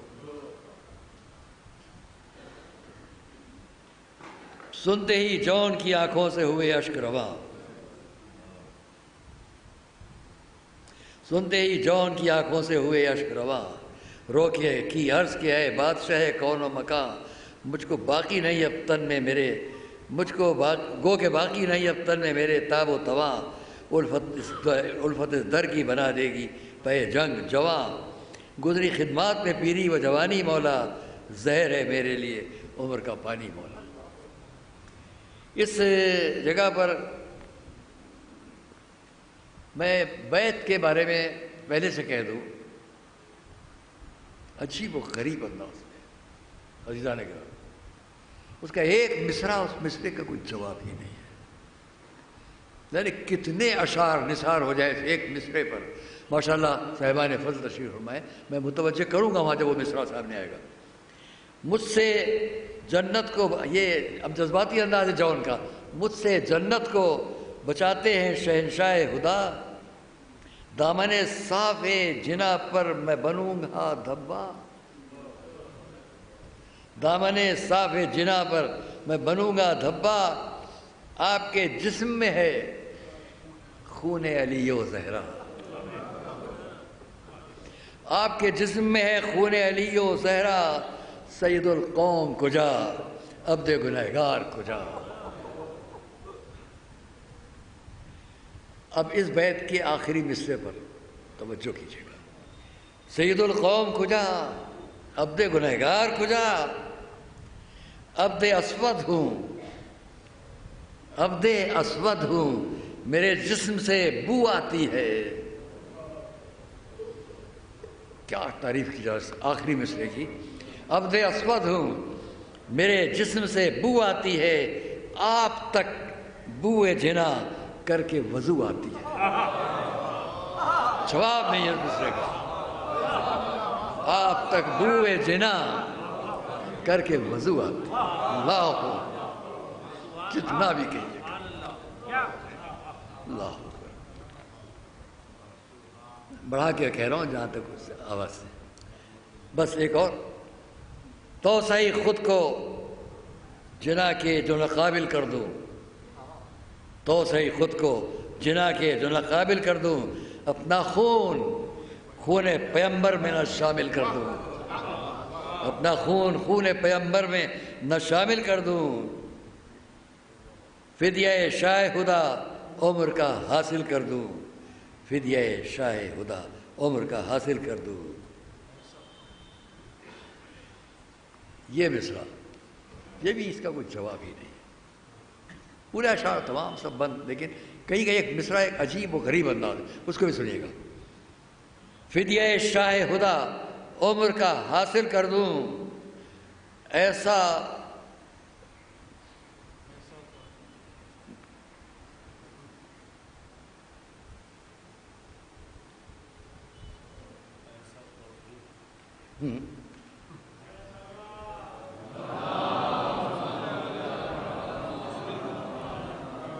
ٹھیک ہے ٹھیک ہے. فدیے توسعی خود کو جنا کے جو نہ قابل کر دوں، اپنا خون پیغمبر کے میں نہ شامل کر دوں، فدیہ شاہ ہدا عمر کا حاصل کر دوں. ایسا تڑپوں کہ ہر ایک ذرے کو جواب نہیں ہے. ایسا جون کہہ رہے ہیں ایسا تڑپوں کہ ہر ایک ذرے کو ایک دل کر دوں، جواب نہیں. بس سجدہ رہ گیا. ہر ایک ذرے کو ایک دل کر دوں. میرے مولا جو لہو جسم کا بہہ جائے گا، حشر تک نام وفا کا میری رہ جائے گا. اور پھر جب اجازت کے بعد اسی میں آخر میں مصائب کے اعتبار سے ایک ہے، وہ بھی میں آپ کو پیش کر دوں.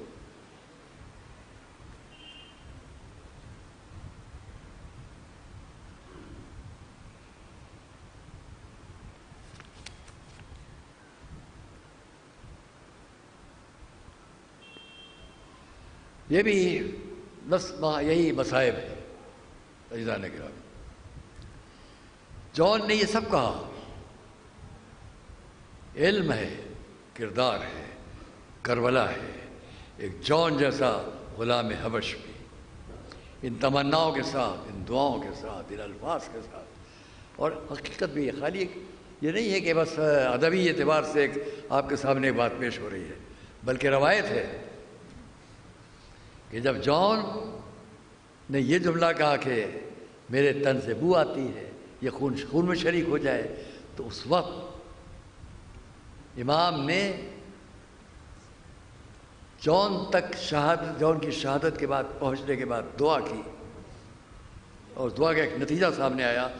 آخری لفظ آپ کے سامنے پیش کر رہا ہوں، یہ آخری بند ہے. آئے مقتل میں پے جون امام دوسرا. جون شہید ہو چکے.